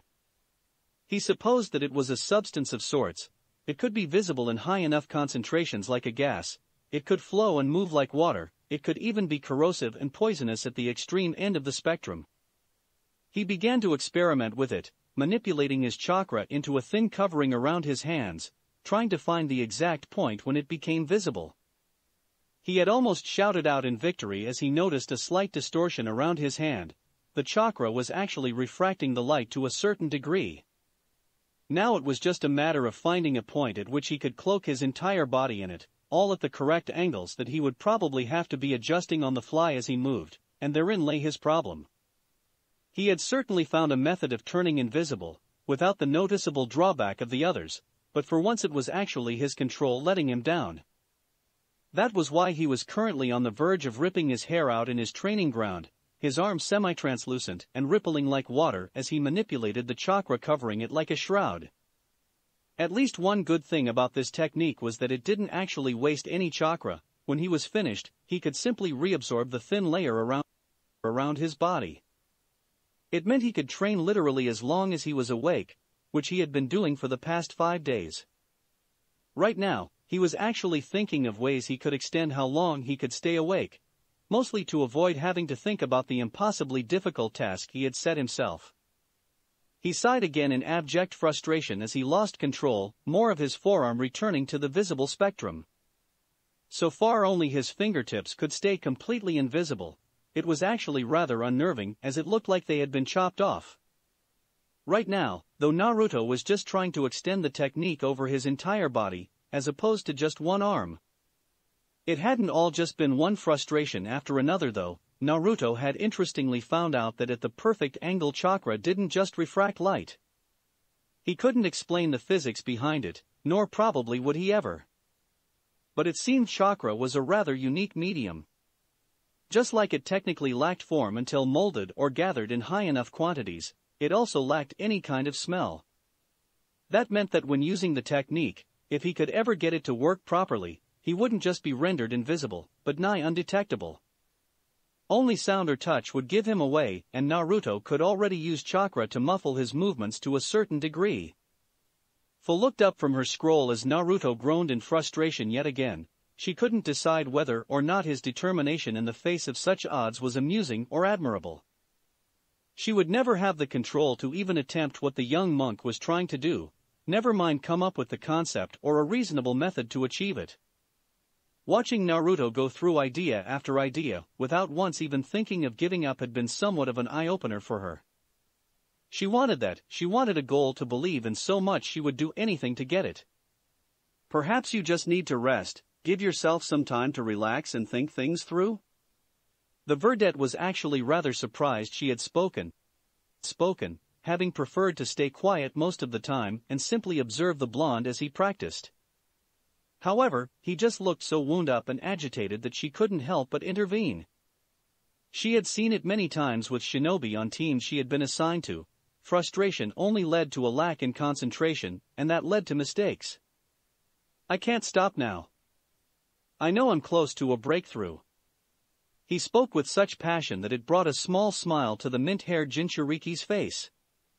She tucked her scroll away, having already read it more than a few times through, and walked over to him, laying a soft hand on his shoulder. If you remain stressed, you will only continue to frustrate yourself. After training one's muscles, you must give them time to recuperate. The mind and the chakra system are no different. Naruto was about to argue with the girl, but there was something about the way she spoke that made him falter. She didn't speak with condescension or like she knew what was best for him, she only recommended as a friend with his best interests in heart. He sighed at her soft, steady voice and nodded with a small smile, getting to his feet and stretching out his stiff back with a satisfying click. Maybe you're right, I think I'll go for a walk. Omoi told me there are some impressive sights just outside of the village, and with all this training I never really got around to checking them out. He grinned at the caramel-skinned girl, eliciting a warm feeling in her stomach she couldn't explain. It made her wonder if she was ill or something. She just nodded with a small smile and began to walk back to the temple.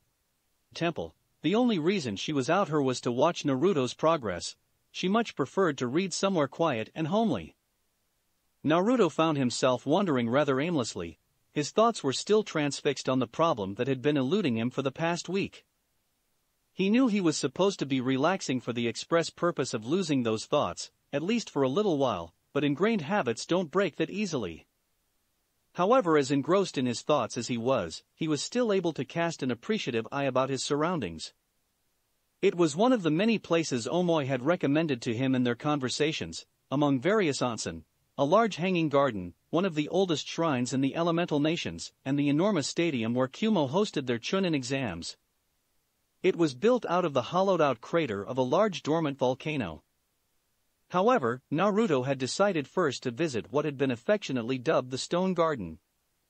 It was a network of enormous stone pillars that rose up out of an even larger lake, surrounded on all four sides by some of the largest mountains in Kaminari no Kuni. Some were pointed at the top while others were flat or even blossomed out like rocky mushrooms. It really was an impressive place to just wander through, especially considering Naruto had the luxury of simply walking across the water's surface. It gave him a unique perspective to look up at the towering pillars and spikes of stone. He continued to wander and think, drawing a random path through the almost labyrinthine network of pillars until he found himself near the center of the construct. He met a strange sight there, what looked to be possibly the remains of one of the stone pillars, a perfectly circular slab of rock just above the water level. Behind it a set of ornate stone steps with bright golden barriers flanking them as they climbed the mountain behind it to a small temple. Curious, Naruto climbed the stairs, feeling the lingering chakra of whoever had been training here. They were obviously very powerful to leave such dense chakra hanging in the air for any amount of time. He stopped at the top, admiring the simple, but well-maintained building with two canvas flaps flanking the doorway. Almost as soon as his foot touched the last step, a man emerged from the building. Yo, it seems the mighty killer bees got somebody up and visiting me. Naruto raised an eyebrow at the very strange and obviously rather eccentric man before him. He had the traditional dark skin that most Kumo residents possessed, as well as a large muscular build that offset his otherwise goofy appearance. He wore sunglasses with an almost all-white outfit including a flak jacket, scarf, headband, shin guards, and fingerless gloves. Other than that, he wore dark blue pants, and had the kanji for iron tattooed on his exposed shoulder. Hello, I didn't realize anybody was actually here, I thought the temple was empty. It was a small lie, but he didn't need this man knowing he could sense the lingering chakra in the air. Standing in front of him, though, Naruto realized why rather quickly. He was a Jinchuriki, there was no disguising it, or at least the man lacked the control to disguise it. Bijou chakra was radiating from him in waves, he had obviously been practicing with it recently. Man, you must be a real out-of-towner, now ain't that a downer, cause everybody would agree this is the home of the mighty killer bee. As the man talked, he would occasionally move his head or arms to a beat only he seemed to be able to hear. It was actually rather amusing. It's nice to meet you, Karabi.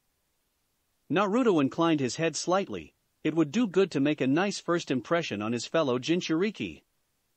Surprisingly, though, the large man placed a hand on his shoulders, with a beaming grin on his bearded features.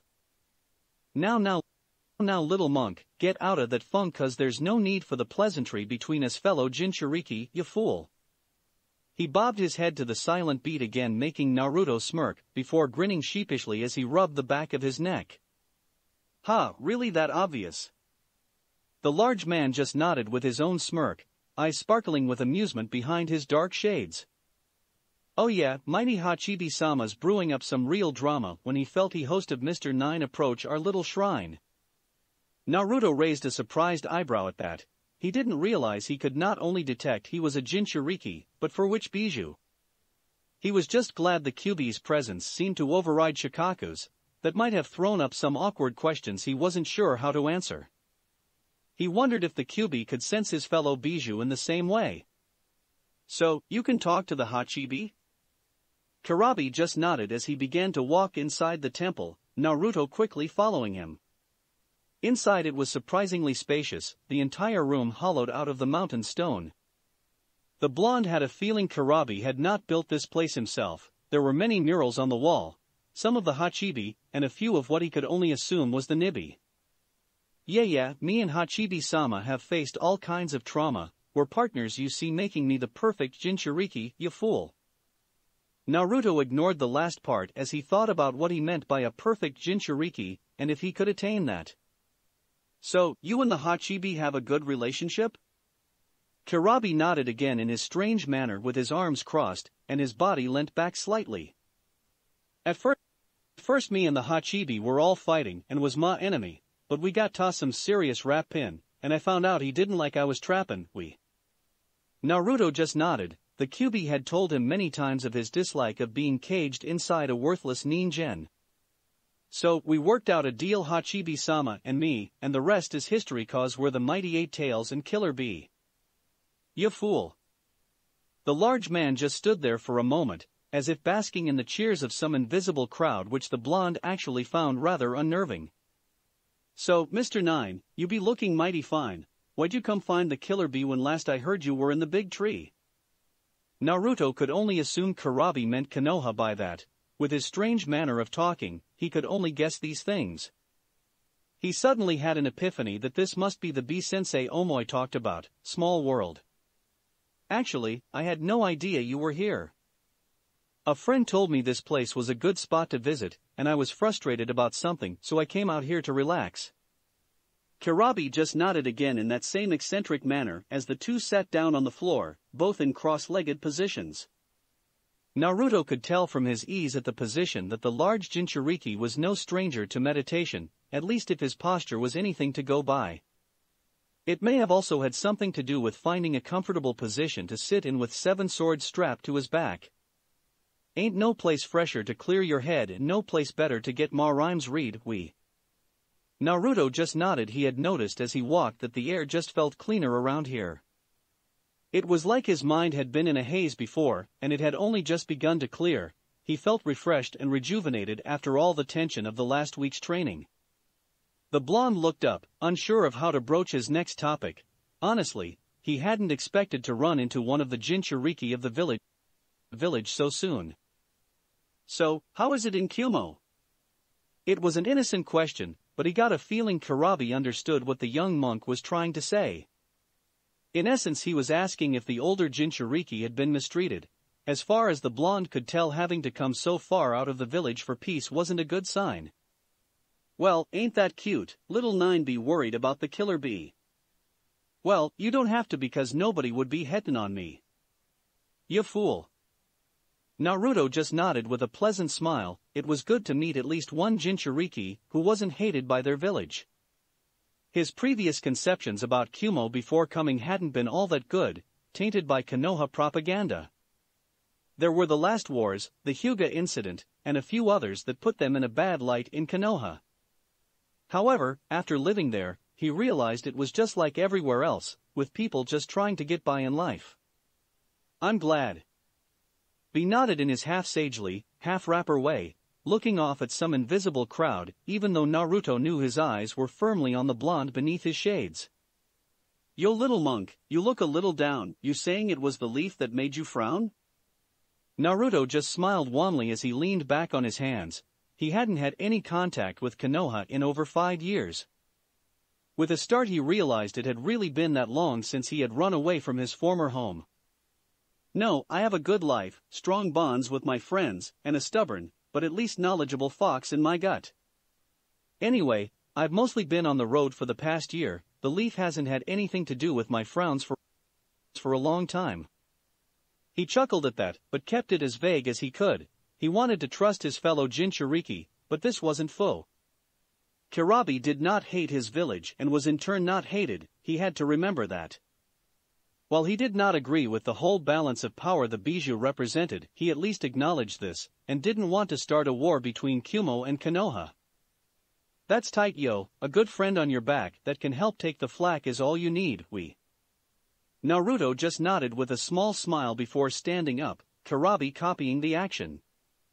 I know this is asking a lot, but is there any way the Raikage won't find out about me being here? I don't want to cause a war or anything. Kirabi just smirked as he moved forward, arms still crossed over his chest. Nah man, we cool, anything else would just be cruel. Gotta stay tight with my fellow Jinchuriki or my name ain't the mighty killer bee. You don't gotta worry about ma bro finding out, it's like you were never here without a doubt. He finished by moving his hand across his mouth in a zipping motion before holding his hand out, fist clenched with the knuckles facing Naruto. The blonde just gave a smile of his own before bumping fists with the eccentric, but at least friendly Kimono shinobi. It was really good meeting you, Kirabi. It's nice to see a Jinchuriki having a good life. Kirabi just nodded, sporting a similar smile as opposed to his usual grin. The two stayed and talked a little while longer, sometimes about training, sometimes about Kirabi's rapping. Naruto even mentioned foot to him, and the older Jinchuriki expressed that he would like to meet another of their small group. Naruto had parted with the dark-skinned shinobi, promising to bring Fu around sometime. He honestly thought the girl needed more people to talk to besides him and Shizuku. Naruto left the stone garden feeling oddly lighter, refreshed and relaxed in comparison to how he felt earlier. He had a small but genuine smile on his face as he wandered back to the temple. It seemed a bit of rest was exactly what Naruto needed. In the next week he made astounding progress in his technique. He could now effectively cover his entire body in a thin layer of refractive chakra. Now all he needed to do was work on refining it to reduce his visibility entirely.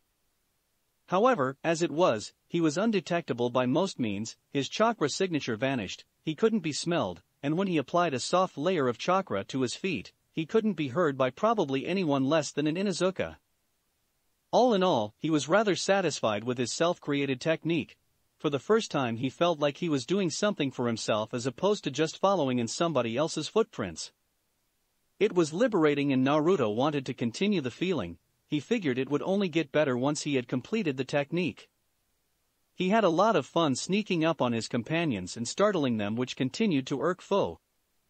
Surprisingly, he seemed to have sparked something in her after one of his little pranks, and she had resolved to find a way of counteracting Naruto's invisibility. The blonde was actually rather glad. She had been a little aimless recently, and now she had a fire behind her eyes and purpose in her step. It was relieving to see Fo finally doing something other than just sit around and read or spar, although she didn't stop doing those either. He just hoped the verdette didn't take it too far. As he wandered through the shopping district earlier, he had heard a few people talking about a sudden insect problem. They didn't need attention drawn to them when they were about to commit a crime against the village.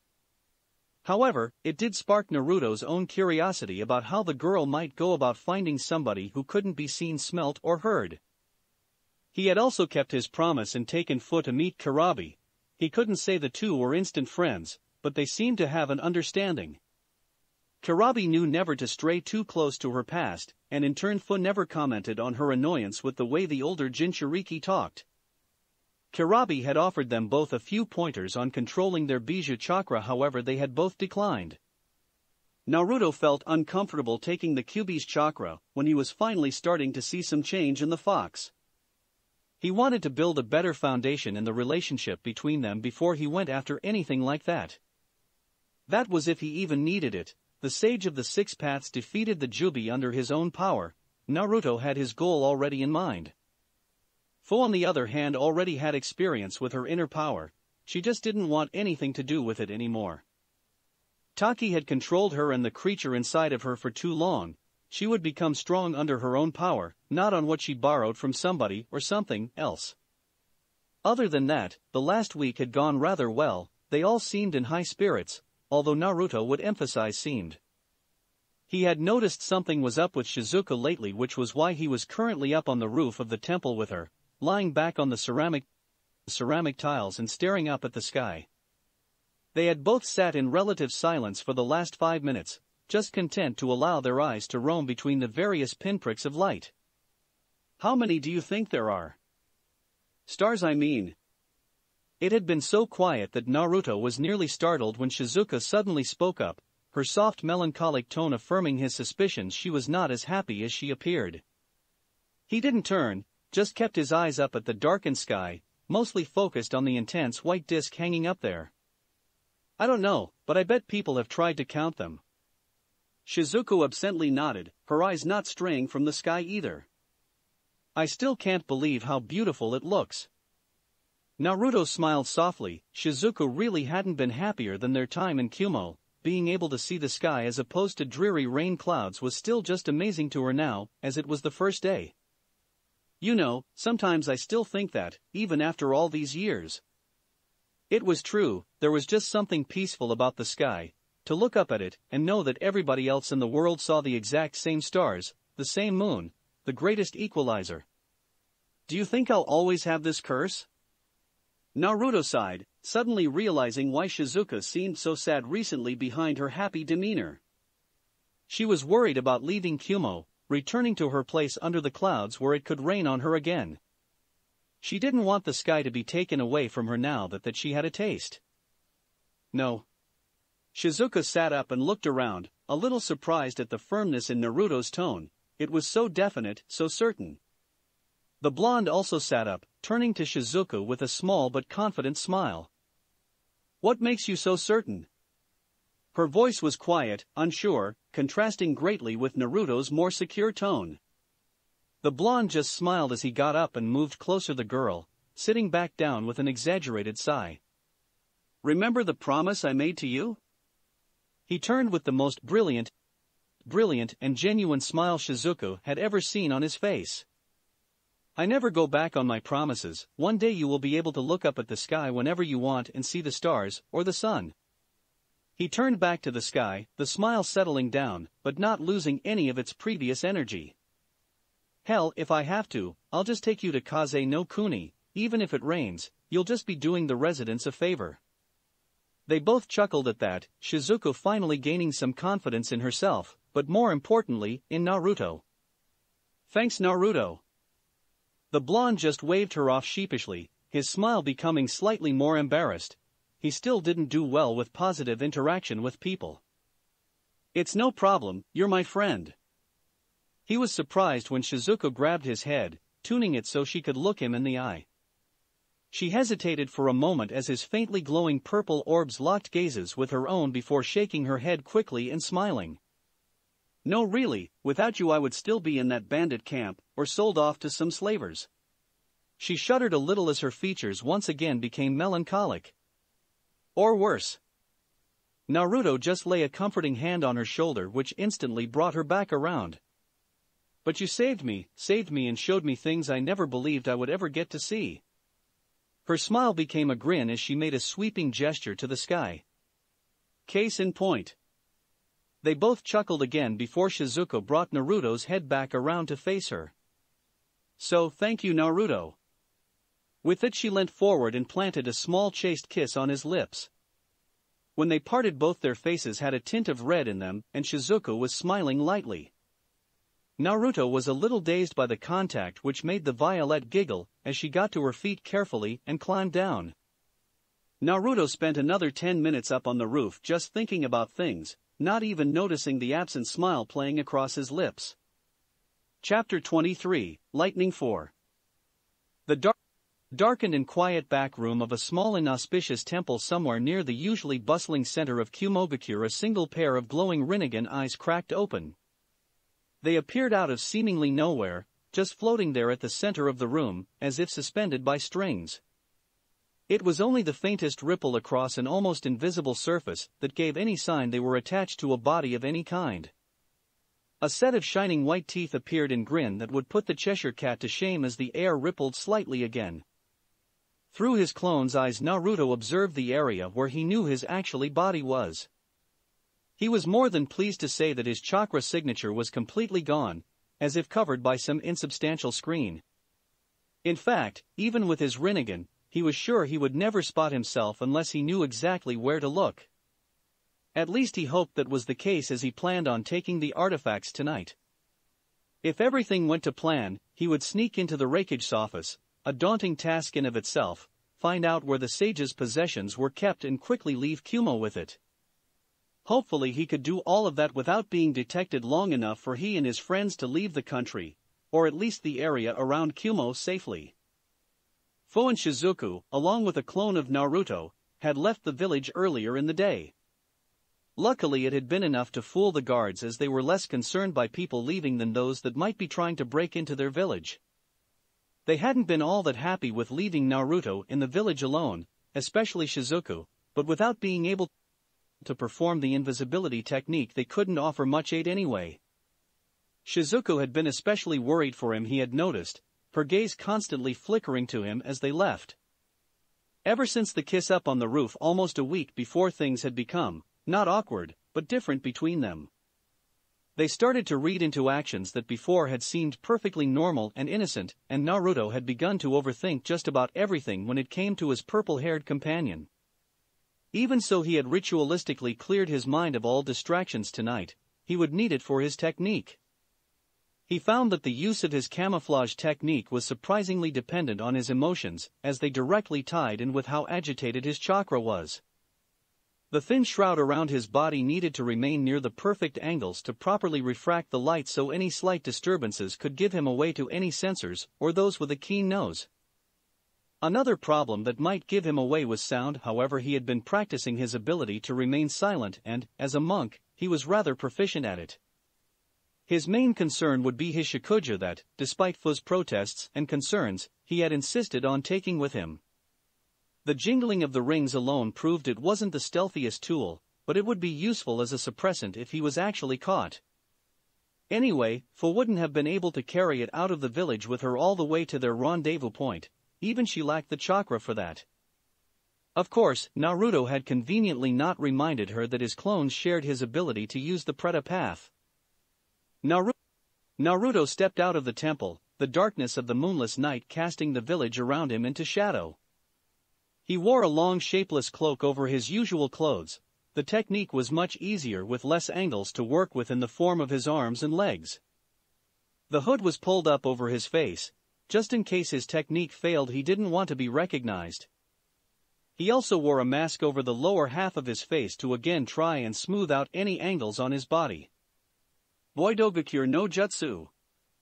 His voice was barely a whisper as, starting from his feet, his body quickly vanished from sight, only a slight ripple remaining in the air that was disguised by the darkness.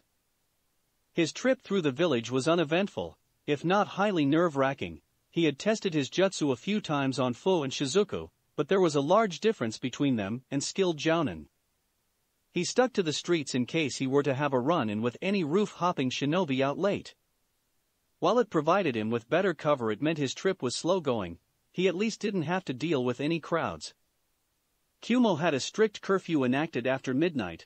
Only shinobi were allowed out, and even they needed a valid reason if any suspicion was drawn to them by the ANBU. Even with all that, it took around 10 minutes for Naruto to reach the Reikage Tower, jutting out on its lofty mountain perch. The climb up the winding staircase to the building itself was even worse than the trip through the village. The stairs were wide enough for 2 people, but only barely. If anybody came down in the opposite direction, he would have to press himself up against the wall of the mountain and hope they didn't brush past him.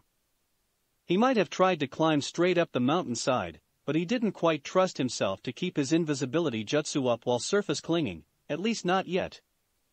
Finally, with a small and he hoped inaudible sigh of relief, he crested the last step, quickly ducking into the building. Unfortunately, he knew that was the easy part.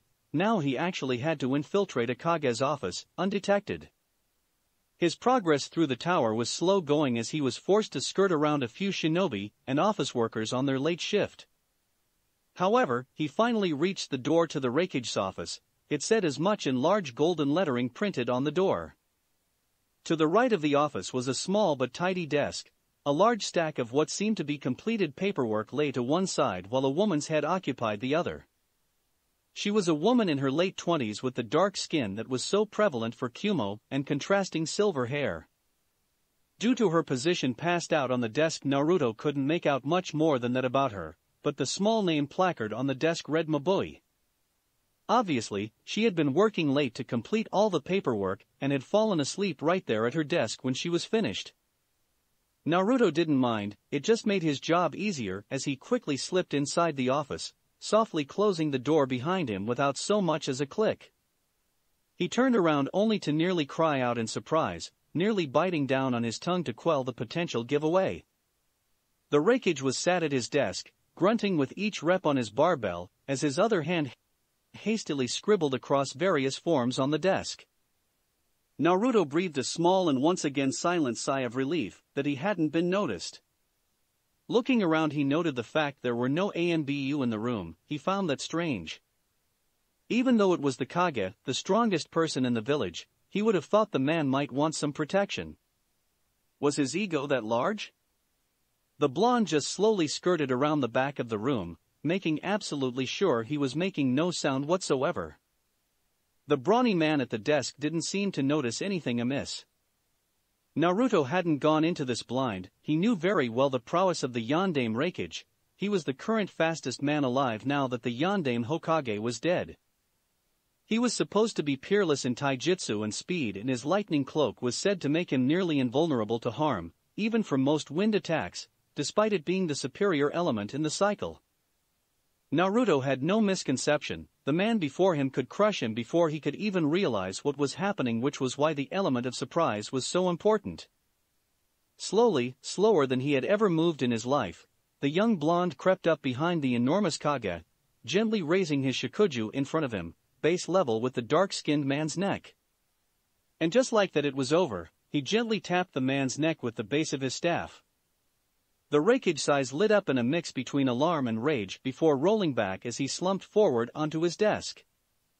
To all the world it would simply look like he had fallen asleep, and there would be nothing about his body to say otherwise. However, he would have a rather nasty headache in the morning.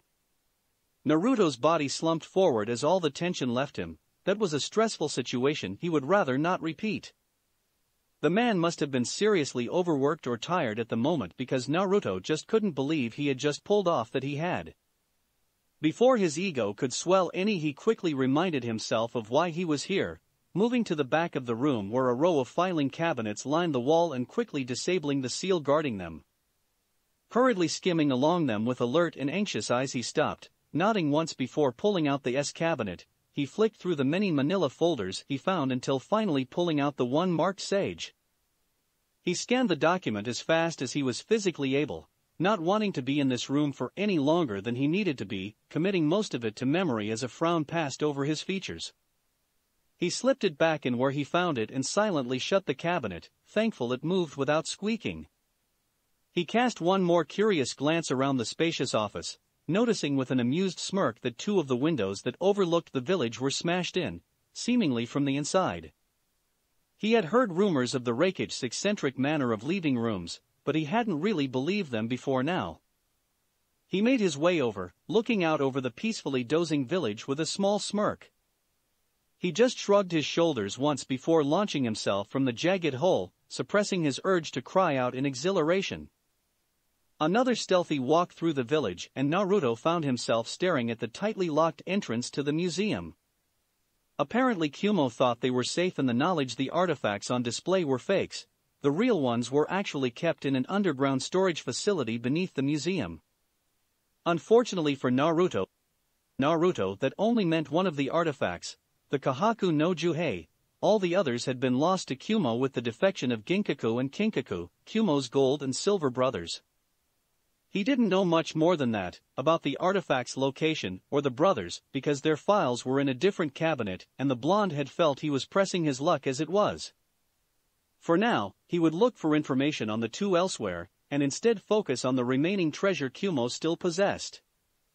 He slipped inside the museum only to immediately pull back out again as quickly as he dared. He had nearly walked right into two patrolling shinobi. A tall blonde-haired one he recognized as she, and another dark-skinned one he didn't recognize. She's partner wore the traditional Kimono flak jacket over a dark high-collared shirt that brushed the edges of his messy white hair. He had an overall bored demeanor, reminding Naruto somewhat of an older Omoi, except much deadlier if his confidant stance and large sword said anything. Naruto flattened himself against the museum wall as the two walked out, seemingly on a routine patrol. However, the blonde blanched as she suddenly stopped with a frown on his face as he looked around the area. Naruto nearly ran for it when the man's eyes drifted over him. It may have been a trick of the fading light, but the blonde could have sworn the Kimono shinobi's gaze lingered on his position for a moment. "What is it, she?" The blonde's partner tried to look at where his teammate was so intensely staring, but saw nothing but the wall of the museum they had been patrolling. The light-skinned ninja just stared a moment longer with a frown before shaking his head dismissively. "It's nothing, Darui, just thought I sensed something for a moment, but it was weak, probably just a rat or something." The bored-looking man just shrugged as he turned to continue their patrol route. He hated the museum, it was too dull for him. She lingered a moment longer, casting a backwards glance at the spot he swore he had sensed something in. It was the briefest flicker of a chakra signature, no larger than a small mammal, but just the fact it vanished so quickly disconcerted him. Inside the museum, Naruto panted, releasing the pent-up breath he had been holding as she intently stared at the position he had been standing. He had taken the first opportunity to move as he could, the moment the shinobi looked away to talk with his teammate. While it was good to know his technique could stand up to an obviously powerful sensor type, he didn't want to go through something so nerve-wracking again. He had no intention of fighting his way out of Kimono, and no illusions he would make it on his own power. He let out another sigh before righting himself, quickly making his way through the various levels of the museum, disabling the various security seals he came across. It would leave a sure trail of where he had been, but he had no intention of staying long enough for any Kumonin to capitalize on it. Once again, he passed through the fake artifact display, casting a slight glance at the large and false pot, replicating the object he was here to steal. He had actually fought a rather long and painful struggle with his conscience in order to go through with this. Technically the Kahaku no Juhei was a part of his legacy, however it was technically Kumo's property. Then again, they weren't really using it, it had only ever been used to seal the Hachibi away between Jinchuriki anyway. Right now, they had Karabi, and he was as stable a Jinchuriki as they came, minus the strange fixation with rapping. Even then over 4 years of monk teaching had been hard to suppress in order to do this, however if he wanted to understand more about his ancestor, with Kyubi so unwilling to talk, he needed to study the man's possessions. These thoughts kept him occupied as he snuck into the maintenance area of the museum only to be faced by 2 standing shinobi in front of a large vault-like door. Unfortunately for them Naruto didn't approach them with nearly the trepidation he did the rakeage, and soon they were on the floor, blissfully snoring in unconsciousness. Sometimes he just loved his shikoju. It took him surprisingly little time to break through the many complicated and numerous seals covering the surface of the storage facility's door. All seals really did share the same flaw that made them so useless against him. It would be amusing if he wasn't completely nullifying one of the most prestigious fields of the shinobi arts. After about 5 minutes all the seals were drained and succinctly useless, the door sliding open like it was covered in grease. Naruto's eyes nearly bugged out of their sockets as he gazed into the room. It was filled to the brim with shelves upon shelves of ancient artifacts. The time period seemed to range from the Third Shinobi War stretching back way beyond the Warring Clans period. It was truly an impressive sight, but not one that would detract Naruto from his goal. It was sitting rather high up on one of the larger and sturdier shelves, in order to accommodate its weight. The Sage of the Six Paths really lugged that thing around? Seems rather impractical. His thoughts weren't all that wrong, the pot itself came up to his waist, and when he lifted it he nearly threw his back out from the strain. He carefully set it back down, wiping his forehead a little and suddenly realizing he had miscalculated slightly. He wasn't sure if his technique would be able to envelop the large sealing pot completely. A giant floating purifying pot wasn't exactly discreet after all. However, before that he looked intently at the large lighting kanji inscribed on the pot, reconfirming that it had been added later. Not only that, but it contained a few seals worked into the ink. He couldn't tell what they did, but he could only assume it was for tracking the pot, especially after the other tools had been stolen. It only took him a moment to remove the seal, watching with a little satisfaction, as the ink dried up and peeled off leaving the pot unblemished, as it should be. With a grunt of exertion and a healthy amount of chakra reinforcing his muscles the young monk managed to maneuver the pot onto his back, groaning slightly from its weight. Luckily for him though his technique was just about able to cover both him and the pot, although he was seriously stressing his control now. He was just lucky the Kahaku no Juhei was mostly smooth, or his technique might not have been enough. That would have been awkward. After another quick trip through the museum, Naruto once again found himself outside, the cold mountainous air brisk against his skin. He jostled the large artifact on his back into a more comfortable position before setting off into the village, feeling somewhat like a snail with his pace and the large object on his back. This time he passed a few shinobi in the streets, doing his best to avoid them, and mostly relying on his technique to see him through to the village's gates. However, he failed to notice one kunoichi in particular. As he passed her, her ears twitched ever so slightly, and she gently sniffed the air with a curious and slightly confused expression. Naruto panted slightly in a large rocky clearing some distance from the village. It was about a mile away from the rendezvous he had agreed on with Fo, a small village to the south of Kumo. He straightened up, stretching out his spine with a few wonderful cracks that left him with a contented grin. He had dropped the invisibility technique by now, instead devoting the chakra to his arms, legs and back in order to support the Kahaku no Juhei better. His relaxed posture went rigid though as an almost sixth sense-like ability kicked in, allowing him to turn in time to halt 3 kunai aimed for his back as if they had struck some invisible surface. He blinked in surprise, not having detected anybody following him all this time. Nonetheless, a woman dropped down from her lofty perch in the rocks above him, her long, tied-up blonde hair fluttering in the wind as she fell. Well, that was an impressive technique, especially for a monk. Naruto immediately recognized her as the rather playful kunoichi he had met on the first day in Kimono Museum, if he remembered her name right. The smaller blonde just grinned cheekily, placing the pot down on the ground with a small thud. It wasn't like the woman could just pick up the pot and go, it was too heavy and chakra draining. Even so, the same applied to him, he knew it would either be suppressing this woman or abandon the sealing pot, not both. Trade secret, I'm afraid. Yujito smirked outwardly, however inside was a different story as her gaze drifted to the Kahaku no Juhei.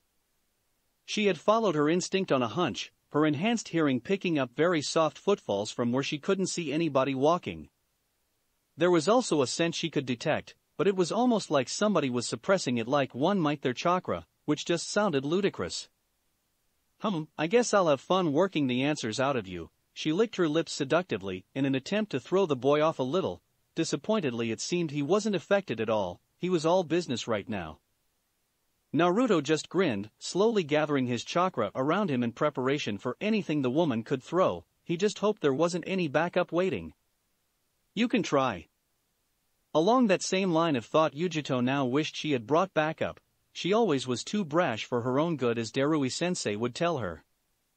When the boy had finally dropped whatever invisibility technique he was using, which impressed her for one so young, she finally saw why he was running away. At first it had amused her, simply thinking the boy would drop from his chakra being drained after a few minutes. However, he had just kept going, he didn't even look tired now, and he had been running with the pot for about an hour. Just the thought of how large his chakra reserves must be almost frightened the jounin. Oh, I intend to, little monk. Deciding not to play around anymore, Yujito quickly flared her chakra. Almost instantly her nails grew out about a foot in length, sharp as razors. She dropped into her four-legged stance the same moment Naruto moved into his own after planting his shikuju into the ground. Mizu no mai. Yujito cocked her head a little, noticing that the stance was eerily reminiscent of the Hyuga Taijutsu style from Konoha. However, this boy did not look like one, although she could not see his eyes. She rushed forward, lashing out with her claws in a very straightforward, but very fast lunge that was supposed to leave the boy impaled on her claws. She would like to play around with him a little, but stealing precious artifacts from Kumo was a serious offense. Naruto surprised her by moving with unbelievable grace, slipping to the right of her attack and almost gently nudging her clawed hands up and away from his body. When she rounded, she noticed Naruto raise an eyebrow at her in curiosity that quickly shifted to understanding. You're a Jinchuriki, aren't you?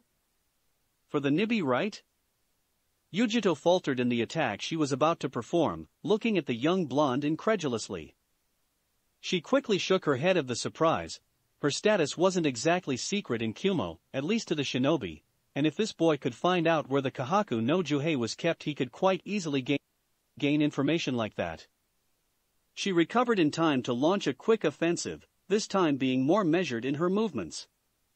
She came forward with a barrage of lethal slashes, making sure to keep her footing light and mobile so she could attack from many angles. However, the boy's body flowed like water, she couldn't even touch him. Occasionally he would use a hand to divert her away from the wrist, and each time she came away she felt oddly tired. Deciding to take a different approach, she leapt back, flashing through hand signs in the air to finish on the tiger seal. Katon, Gukaku no Jutsu. With it she breathed out an enormous stream of bright blue flames that took the shape of an enormous sphere. She watched as it barreled down on the young monk, making her smirk as she prepared for her next attack. However, she watched on, surprised as the boy made no effort to dodge in any way, quickly being engulfed by the technique. Yujito just shook her head in wonder. She had been sure the blonde would be able to dodge that. It wasn't the fastest technique even if it was supercharged by the Nibi. She had planned on him dodging, so she could catch him in the air where he couldn't dodge. Shinra Tensei. In her shock she had let her guard down slightly, even if she hadn't, little could have prepared her for the enormous wall of invisible force that crashed into her body. She flew limply through the air, watching as the sphere of flame dwindled down to nothing, absorbed into Naruto's outstretched palm as his other was pointed towards her. Luckily, her reflexes kicked in, allowing her to twist impossibly in the air to land back down on all fours in a pose that reminded Naruto of a cat. It was fitting, he supposed. Yujito made the logical leap that any of her other fire techniques would be just as effective as the first, and given the fact Naruto only had a few singes on his clothes, she didn't think that was very. Just to be sure though, she began to run forward, keeping a trained eye on Naruto's hands in case he tried that repulsion move again. As she ran, her hands flashed through seals that, while Naruto's Rinnegan could clearly see and memorize, would be just a blur to a most. Right on, John. She held out both palms in front of her, and immediately a bolt of pure lightning shot out like a laser, on a direct course with Naruto's body. It was so bright that the surroundings actually seemed to dim in comparison with the vibrant white bolt. Naruto simply stood there, once again making no effort to dodge the technique. This time her vision was unobstructed, so Yujito was clearly able to see the jutsu get absorbed once it reached a certain distance from his body. Wow, now that's impressive. So are all ninjutsu just as effective on you? Naruto's only reply was a slight smirk as he raised his hand up. He didn't call out the name this time, but Yujito was ready nonetheless. However, she just happened to be ready for the wrong technique. Instead of dodging the invisible wall of force like she had planned, she suddenly found her body moving towards the blonde against her will at a shocking speed. She tried to twist her body and claws to use this sudden momentum to her advantage, but Naruto seemed to preempt this. He twisted his body out of her path at the last moment, her claws uselessly scraping air as he dropped the technique, allowing her forward momentum to carry her straight into a large boulder. However, she wasn't a Jinchuriki for nothing. Her durability outright beat most elite jounin, and she was able to quickly jump to her feet, agile scanning for danger. However, Naruto was just standing there, arms crossed at the center of the clearing with perfectly even breathing. He didn't even look remotely tired. If anything, he looked slightly more refreshed than when they had started fighting. Unfortunately, Yujito couldn't say the same. Usually, she would have energy to spare in fights, but those mysterious touches of his seemed to just leech away her energy. That wasn't to say she was out just yet, but with his ability to absorb ninjutsu, and her inability to get close, unless he wanted her to, she found herself rather stuck. She was always appalling at genjutsu, she lacked the control for it, and had never even touched on fuinjutsu, that was heavily discouraged by the Raikage for obvious, but not unjustifiable reasons. Hegaki, you're pretty good, I'll give you that. Unfortunately, I have some stuff to do back home, so I'll be wrapping this up now. She felt slightly humiliated that she had been forced to use her trump card against a kid that probably hadn't hit his teens yet. Unfortunately, in the shinobi world you just had to acknowledge there were opponents that were both younger and stronger than you, even if such a fact stung your pride more than just a bit. Naruto just watched on in interest, curious to see what the other blonde would do against him. Yujito suddenly dropped down on all fours, chakra radiating from her body like a beacon as blue flames began to lick her skin. The sheer pressure snapped the bandages holding her long ponytail together, allowing her hair to flare wildly about her. Naruto was slightly worried now, however, not because of the copious quantities of chakra radiating off of her. The more chakra she used, the more chakra he could absorb. No, it was because with all this bijou chakra being thrown around, Kimono was sure to have noticed. You didn't have to be a sensor to feel this, no more than you needed great eyesight to sense if the sun was out. However, Yujito managed to surprise him. Instead of using the bijou cloak like he imagined she might after hearing about it from Fo, she instead erupted into an enormous sphere of blue flames. And there, standing before him a few moments later in all its flaming glory, was the Nibi no Nikomata, staring at him with one green eye and one yellow. Naruto just stood there, observing it for a moment as it exhaled a huge fireball, much larger than the one Yujito produced.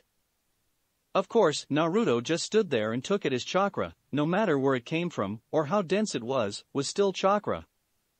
Then again, he wouldn't like to test that theory against anything like a Bijudama, from what he had heard from Fu and her training with the violent attack, it was rather nasty. All he knew was that after training with it for the first time, Tani no Kuni had a few extra valleys to its name. When the Nibi realized its attack had no effect, it roared at Naruto aggressively, ready to charge forward and crush him with its tails. Naruto just stood there uncaringly. He had a lot worse from the Kyuubi, whose chakra was both more potent and more terrifying. However, before it could attack, Naruto opened his eyes fully. The enormous cat immediately stopped, staring into those rippled eyes like it was hypnotized. Naruto had been prepared to throw it back towards Kimono if he had to, but stopped himself as the flaming cloak began to recede, the enormous feline dissipating into blue flames. All that was left was a panting and weary Yujito in the center of a still smoking crater, her head lolling about tiredly. She just looked up at Naruto's calm unscathed form as he walked towards her, a hint of fear appearing in her eyes before she succumbed to the stress of using her Bijuu's chakra and fell unconscious. Naruto was about to grab the Kahaku no Juhei and hightail it out of there, but looked back at Yujito's prone form. He estimated Kimono Shinobi would reach his position in just under 40 minutes. With a brief internal debate, he nodded resolutely. That was enough time. Chapter 24, Lightning V. Shizuku was worriedly pacing the small shack they were in. It was old and in terrible disrepair, but it at least had a roof and wasn't going to fall apart anytime soon. Fu was just curled up in the corner, a book on her lap as her eyes skimmed across the pages absently. In honesty, she wasn't actually reading. She hadn't turned a page in over an hour. However, she wasn't the type to pace out of worry. He's taking too long, something must have gone wrong. Fu just looked up a moment, her deep orange eyes peering over the top of her book before flitting back down. You're worrying too much. Naruto-san is strong, and you know how good that technique of his is.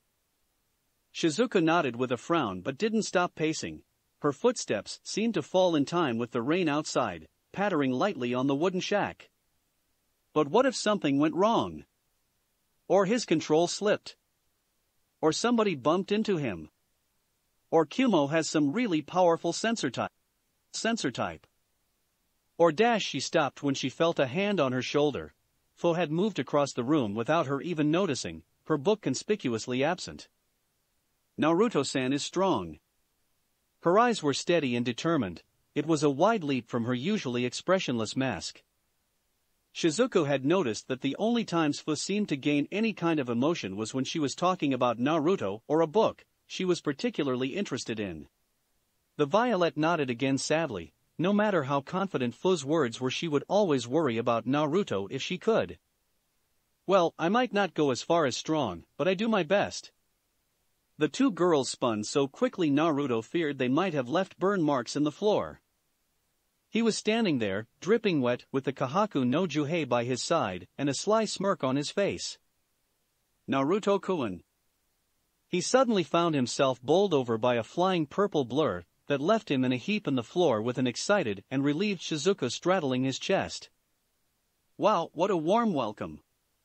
He grinned slightly as Shizuku blushed and quickly dismounted him, backing away with red staining her pale face. The blonde got up, looking around the small tattered shack the girls had been staying in. The wooden planks holding it together seemed worn, but not moldy, and everything was tinged with a hint of moisture. Marsura seemed to like it the most, hanging lazily from a high rafter by his tail, and looking down on the new arrival with the occasional curious chitter.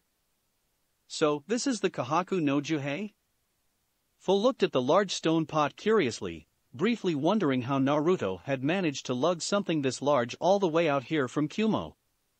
She touched it experimentally, feeling how her chakra was immediately absorbed into it like Naruto's Shikuju. It's definitely one of the sage's tools. Naruto just nodded as he patted the enormous purifying pot on the side. So how does it work? It was Shizuku who asked, staring curiously at the unassuming, but definitely old-looking sealing pot. Naruto raised a hand up with his mouth open, only to frown and look back around at it. Actually, I have no idea. Shizuku and Fu immediately sweat-dropped as the blonde sheepishly rubbed the back of his neck. I guess you just open it. Fu raised an eyebrow at that as Naruto went to lift the small wooden lid covering the pot. Isn't that dangerous? Naruto just waved her off as he tentatively raised the lid just a crack. All three were holding their breath at this point as Naruto moved the lid further and further up. Finally, he pulled up to reveal exactly what was supposed to be inside of a purifying pot, a dark nameless liquid. Naruto just stared at it for a moment, half expecting it to do something. When it didn't, he just shrugged and replaced the lid. Is it broken?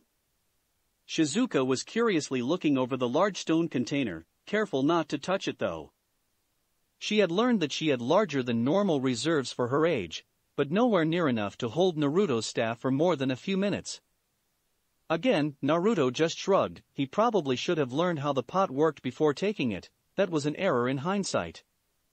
How are we going to carry it around? It's hardly inconspicuous. Again, Naruto drew a blank, suddenly realizing how little he had thought this through. It had seemed so simple before, or at least as simple as stealing a highly prized artifact from both the Raikage's office and a secure vault in Kumo could be. It wasn't like they could share the burden, only Naruto and Fu could carry it safely, and in her case, it wasn't for all that long, maybe an hour at maximum. Well damn. Naruto slumped to the floor, seriously considering the possibility of just cutting their losses, leaving the Kahaku no Juhei and just running for it.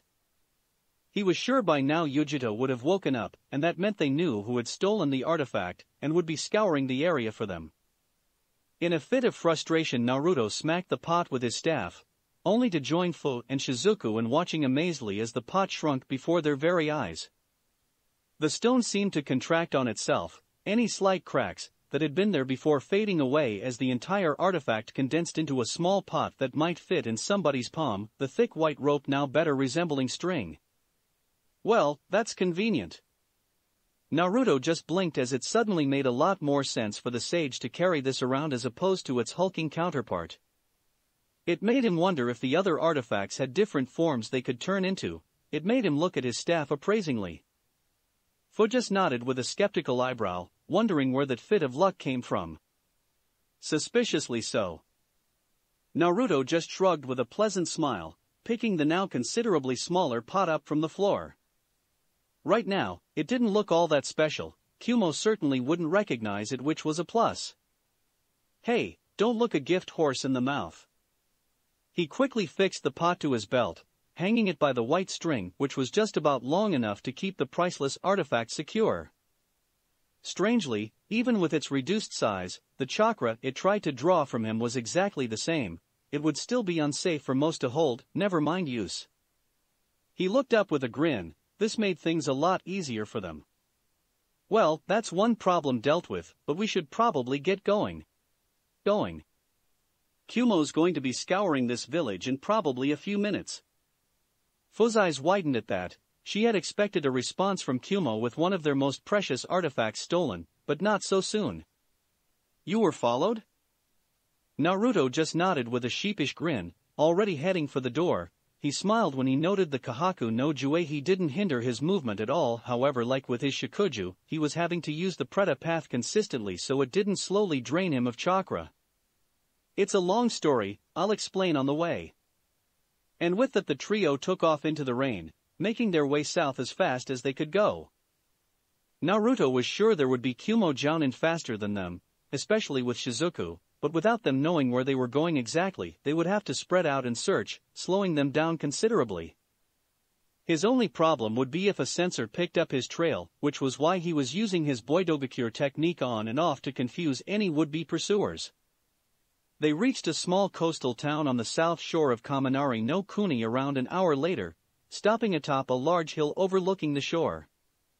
The sun was beginning to rise on the horizon, sending a shimmering orange glow across the calm waters as far as the eye could see. They had purposefully picked the town due to its out-of-the-way, but still close location. The plan was to hire out a boat from here as quickly as possible that could take them south to Mizu no Kuni. It had been Naruto's original plan to go to Tsuchi no Kuni after Kaminari no Kuni, due to it being next on the elemental cycle. However, that would involve them passing through an area where Kumo had very high presence, either that or skirting around the area, which would give Kumo Shinobi enough time to pin them down. Naruto figured they could always go to Tsuchi no Kuni another time anyway. The original plan was more like a guideline anyway. The trio found a small abandoned cottage that looked like it had been completely ransacked a long time ago. The roof was just barely holding its own weight, and the stone walls were missing more than a few of their rough-hewn bricks. Anything of value inside the tiny building had long ago been taken or stolen, only a few pieces of rotting furniture remaining. Luckily there were no leaks they had to deal with, not that they planned on staying long. "Alright, you two know the plan." He handed the pouch containing their money to Fu, who simply nodded and strapped it onto her belt beneath her traveling cloak. The idea was for Shizuku and Fu to go out and find a boat that would be willing to take them over to Mizu no Kuni for as little as possible. Naruto would stay here in case he was accidentally spotted or recognized. He also had something to do while they were gone, but he felt as though he could leave that out until they had more time to talk safely. Fu and Shizuku gave their own small nods as they quickly set off from the dilapidated cottage, Shizuku giving him a quick glance over her shoulder as she went. When he was sure they were gone, Naruto returned to the driest part of the building, setting himself down in a comfortable meditative position and closing his eyes. It didn't take him long to steady his breathing. It had been an integral part of his training to learn how to use his Boidogakure technique. Soon enough he felt his consciousness slipping away into that same familiar place. For the third time in his life Naruto found himself standing in the halls of his seal, standing comfortably with his shikuju in hand and the Kahaku no Juhei at his hip. Once again there was a new pipe running the length of the ceiling, larger than his own and Shikaku's, but still completely dwarfed by the Kyuubi's. He noticed with a wince that this new pipe was leaking, even worse than Shikaku's had. He had known that before. It had felt like a weak acid had been running through his blood all the way back to the rendezvous. However, he had kept a straight face for Fu and Shizuka's sake, only now allowing his face to show the weariness and pain he was feeling. In that instant a few years seemed to fall on his shoulders, his eyes holding experience that nobody his age should ever have to endure. He quickly straightened himself out, exerting his will over his inner domain with a trembling hand as he watched the hallway fix itself, the pipes slowly closing up. Once he was satisfied everything was as it should be, he started to make his way along the corridor with its well-memorized twists and turns, no rush in his movements. He did note with a grimace though that it had taken considerably more control and time for his Preta path to fully assimilate the new chakra source. It also didn't escape his knowledge that even now some of his power was being diverted away just to keep the raging chakra within him in check. The passages of his seal had become almost second nature to him now. He had often gone wandering in the seemingly random corridors to see where they led, often hours on end. It turned out though that they really did only represent his natural chakra pathways. The only places of note were the slightly widened area he presumed represented his coils. That was why it only took him a few scant minutes to turn into the large open area he had become so familiar with, even if it had undergone yet another change. Instead of the pentagonal room he had been used to since the Ichibi had been added to the seal, an entirely new cage occupied an equally new wall, changing the room into a hexagon. That made Shikaku's cage on the left as he walked in, the Kyuubi's on the right, and the new cage directly in front of him. Even as he walked in he could hear the standard argument between the great sand construct and the enormous fox, however there seemed to be a new voice added into the mix. "Damn it. I don't care about either of you assholes or your petty squabbles." That was quickly followed by the telltale sound of cage bars being beaten on, in futility of course. "I had a good thing going with that idiotic ninjan, and now I find myself locked up in this place with my two least favorite siblings." Another scream of frustration echoed through the corridors of his seal as Naruto watched the proceedings with veiled amusement. Why couldn't it have been Isabu or Kakuo? At least those two are quiet. Naruto was rather surprised to find the new voice was rather feminine, despite its loud and booming timbre that came with the size. The little kitty got locked up as well? Ah, this is just too good. That was a voice Naruto recognized all too well, Shikaku's insane laughter boomed through the area even louder than the first voice. "Shut it, Shikaku. Once I break out of here, I'll rip your sandy neck out, I swear it." A deep chuckling followed that which Naruto knew belonged to his resident fox, obviously enjoying anything that had to do with Shikaku and immense amounts of pain. "And you, the new voice was finally cut off by an immense and awe-inspiring roar that thundered through the seal to the point where everything was vibrating for a few moments after it stopped. "Don't you dare use my name, you pathetic feline." The Kyuubi's tone was a lot deeper and menacing than usual. Even Shikaku had been somewhat shaken from his insane laughter, and was now quivering slightly under the pressure exerted by the Kyuubi's will. "Not while he is here." As if to emphasize his point, the great fox cast a disinterested eye over to Naruto's form, who had been content to remain silent and just taken the interaction between the three Bijou. Naturally, Shikaku was the first to recover. "Father." Naruto had to spend the next minute rubbing the great tanuki's head until it contentedly fell asleep against the bars of its cage. All the while a set of yellow and green eyes watched him carefully from the darkness of their own cell. When Naruto finally moved back into the center of the room and descended to a meditative position, the new addition finally made themselves known as it walked out of the darkness of the cell. "So, I wasn't wrong, you truly bear the Rinnegan like our father." The Kyuubi snorted but said nothing, giving time for Naruto to observe the Nibi no Nikomata. There wasn't really all that much to say about it besides that it was an enormous two-tailed cat made entirely of blue and black flames. It had heterochromic eyes, one being a bright shining yellow, the other being a more subdued green. Out of all the Bijou he had met so far, which to be fair was only 3, it had the most feminine appearance and voice. "I'm Naruto Uzumaki, it's nice to meet you." The great flaming cat smirked, baring its sharpened canines slightly as it lowered its body to lie in a similar fashion to the Kyuubi. "My, aren't you an interesting and polite ninjin? How fascinating." The large cat looked at Naruto for a moment, its decolored eyes seemingly piercing right through him. "I am Matatabi, the Nibi no Nikomata." The Kyuubi growled dangerously from its cell at both Naruto and Matatabi, sneering in both disgust and anger. "The little respect I had for you is crushed, cat." It spat the word angrily with narrowed eyes, almost making its fellow Bijou flinch under the steely gaze. "To so willingly debase yourself and hand away your name in the same careless manner that ninjin do. I had expected you to be better than that insane tanuki, instead, you practically hand yourself away to this mere child." It growled once more before closing its eyes, ignoring the world for a now in disgust and apathy. "What do you mean? What is so wrong with me learning its name?" The Kyuubi barely cracked an eye, although it was still filled with rage and something else Naruto couldn't fathom. "I do not expect a ninjin to know the value of words, especially a name." With that, the Kyuubi closed its eye again, settling down on its paws away from the cell door. Naruto turned to the Nibi for an explanation only to find it smiling at him, and not in the cruel manner the Kyuubi did or in the insane way Shikaku managed. If anything, the large cat looked pleased, as well as that emotion fit on a 2-story tall flaming cat. "Do not mind my brother Ninjin, he has always been too prideful for his own good. I warned him it would someday bite him in the tails, and look where he is now." The only response was a small but still deadly growl from the fox. Naruto was more surprised to hear the Kyuubi be referred to as a he. He was under the impression Bijou lacked any defining genders. "He?" The great cat just tilted its head curiously, or was that her head?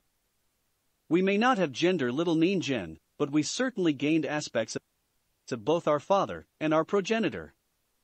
Some more masculine." She shot a pointed look at the Kyuubi cell. The fox didn't even grunt in acknowledgement. "So naturally some more feminine. Our father gave us these bodies and minds, only he knew what we really are." Naruto just nodded. It made somewhat sense. It at least made referring to them easier. "So the sage of the 6 paths really was your father?" The Nibi nodded languidly, its eyes half-lidded in a lazy manner that at least lived up to the species she emulated. "Or our mother, in the sense he gave us life." Another Cheshire smile split the cat's flaming face as it stared at Naruto with those same piercing eyes. And here you are, his successor in the flesh. And over 1,000 years later, unless my sense of time has gone askew during my captivity. I guess that makes you my new master. Naruto wasn't quite sure what to make of that. He had never expected any of the Bijou to be so submissive. The Kyuubi on the other hand seemed to know exactly what to say on the subject, expressing it with an angry fist slamming down onto the floor. Enough. That mere child will never be a sliver of the man the sage was. The fox's voice only carried pure rage and disgust, its volume nearly enough to wake the peacefully sleeping Ichibi. Our father could stride across oceans, create beings from nothingness, was strong enough to defeat the most powerful being known to the earth and still strong enough to create us on his deathbed. You would do well to remember that cat. He finished off with a low sneer of contempt, allowing his restless tails to stop their agitated swaying. Please, Fox, he bears our father's eyes and staff, he even looks like him. What more could you possibly want as proof that this is the true legacy our father left to the world? Naruto was starting to become slightly uncomfortable as the center of an argument between two such powerful beings. The Kyuubi on the other hand was unfazed, growling lightly as he lay back down with his eyes fixed in a permanent glare. You always were a pitiful sycophant. At that Matatabi returned the glare to the Kyuubi, although it lacked the same sheer presence the fox could exert. Coming from our father's personal lapdog? You heeded his every beck and call like it came from the mouth of Kami. The Kyuubi rose to its full and impressive size. It would have towered over the much smaller Hellcat if they had been occupying the same cell. He was more powerful than any of us, he was our creator. This is just another worthless ninjen who happened to catch the genetic long straw. Naruto wasn't sure whether or not to be insulted by that. He still didn't feel like getting involved though. The Nibido simply let out a barking laugh that somehow managed to sound both feminine and powerful despite lacking the Kyuubi's sheer menace. And it had nothing to do with the fact you were the first he created? The Kyuubi merely huffed in contempt, a slightly smug look flickering across his snarling maw. Or the fact he would give you treats when you were a good boy. At that something seemed to snap in the large fox.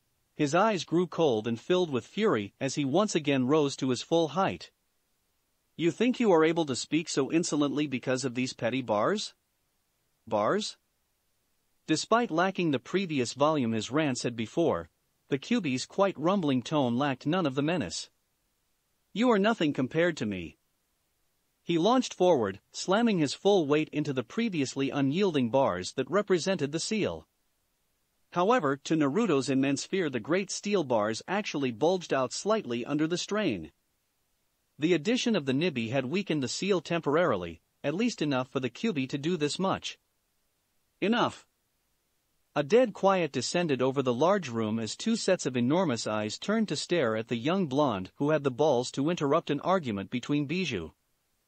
Naruto couldn't sit back idly anymore and risk the seal being weakened further. It actually terrified him to do so, but had no choice but to intervene. That was why he was now floating at the center of the room as if he was standing on the air, shikuju in hand and eyes cold. Stop arguing like children.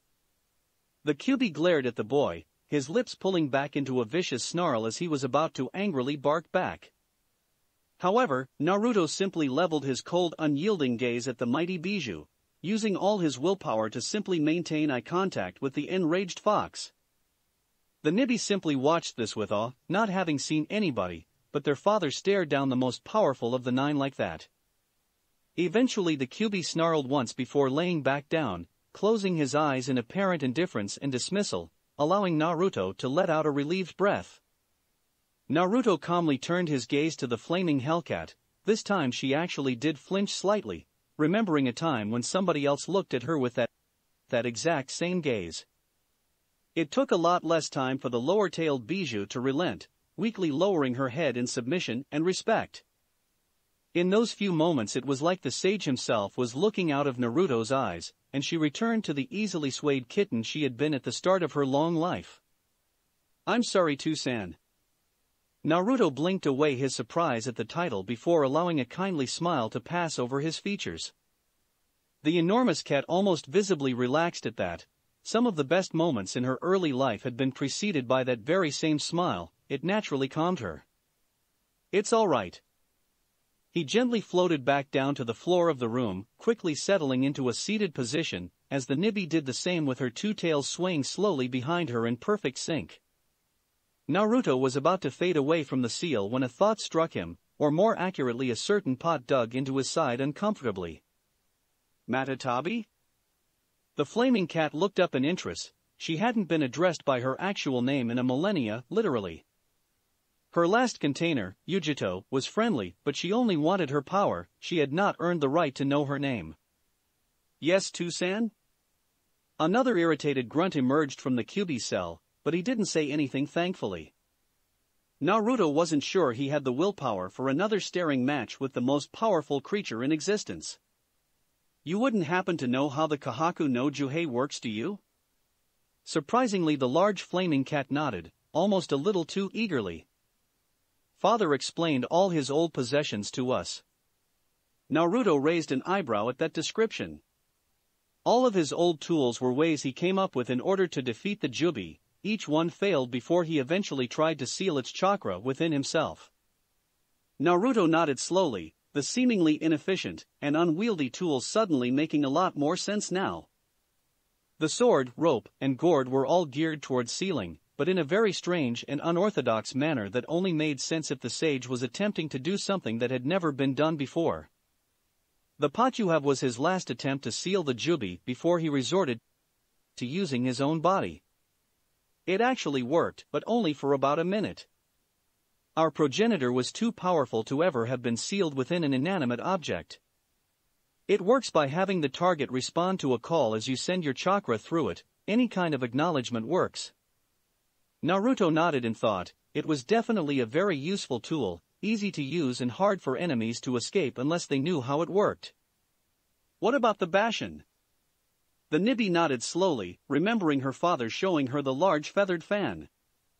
That was father's attempt to recreate his ability to wield all 5 elemental chakra. He had many allies before fighting the Jubi, but like Yunin-gen today, they were limited to 1 or 2 affinities. Unfortunately, the chakra cost was too high for anybody but one of his companions to wield.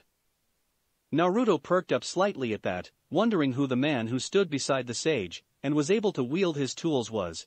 He must have been immensely powerful. Who was he? Unfortunately, the Nibby just shrugged languidly, the action looking strange on such a large creature, but then again her smile did too. "I never met him and the sage didn't talk about him. Father respected him though, a lot." Another angry grunt emerged from the Kyuubi cell, but it was ignored by both Naruto and Matatabi. "Thank you, Matatabi, I appreciate the information." The large cat preened under the praise from the person she had now adopted as her surrogate father figure. Suddenly though she bowed her head slightly, looking oddly sheepish for such an enormous creature. "Could you?" She trailed off, but Naruto saw her sideways glance at Shikaku as she lowered her head submissively. The blonde just took a deep breath, completely weirded out by everything that had gone on in the seal so far. He was sure that after today nothing would surprise him anymore. He walked forward, reaching his hand through the bars of the Nibby's cell at the same time she leaned her head forward. The blonde was surprised when the flames that made up her body seemed to quell at his proximity, better resembling blue and black fur instead. He quickly rubbed the large patch that he could reach as a low rumbling purr resonated through the room, bringing a small smile to his lips. If it had been satisfying to have the Ichibi quiver under his touch, it was doubly so for the more powerful Two Tails. He left the seal feeling oddly at peace, surprisingly glad for the new arrival. Out of all 3, Matatabi was his favorite bijou so far, not that he would let Shikaka know that. Coincidentally, Naruto opened his eyes at almost the same moment Fu and Shizuka walked into the cottage. By the height of the sun, he would say it had been around an hour since he had gone into the meditative state. He simply looked up at the 2 girls with an expectant expression, only to be returned by 2 equally sullen ones. At least sullen in Fu's unique expressionless way, he had a knack for understanding what she was actually feeling even though she hid it. Sorry Naruto-kun, Kumo must have sent messenger birds to all the ports. Every ship is on lockdown and can't leave until it has been searched by Kumo shinobi. Most of the captains wouldn't even accept our money, they know better than to go against their shinobi village. When the blonde looked across to Fu, the mint-haired girl just nodded once, obviously having found out the same as Shizuku. He just sighed as he stood up, walking out of the cottage and into the early morning sun. Well, that's not good. He frowned in thought as he looked out over the ocean, now resplendently lit by the early morning sun. Suddenly something the Kyuubi had said echoed in his mind as a small grin alighted on his whiskered features. Don't worry, there's another way for us to get to Mizu no Kuni. For some reason Shizuku and Fu felt a little uncomfortable with Naruto's mischievous grin. They knew this wasn't going to end well for them. Naruto just turned back to the sea, the grin not leaving his face for a moment. So, the sage could stride across oceans, could he? Thanks for the info, Kyuubi. That's it for this reading. Hit like and subscribe for a free ticket pass going to the different worlds of anime fanfictions. Looking forward to having you on board again.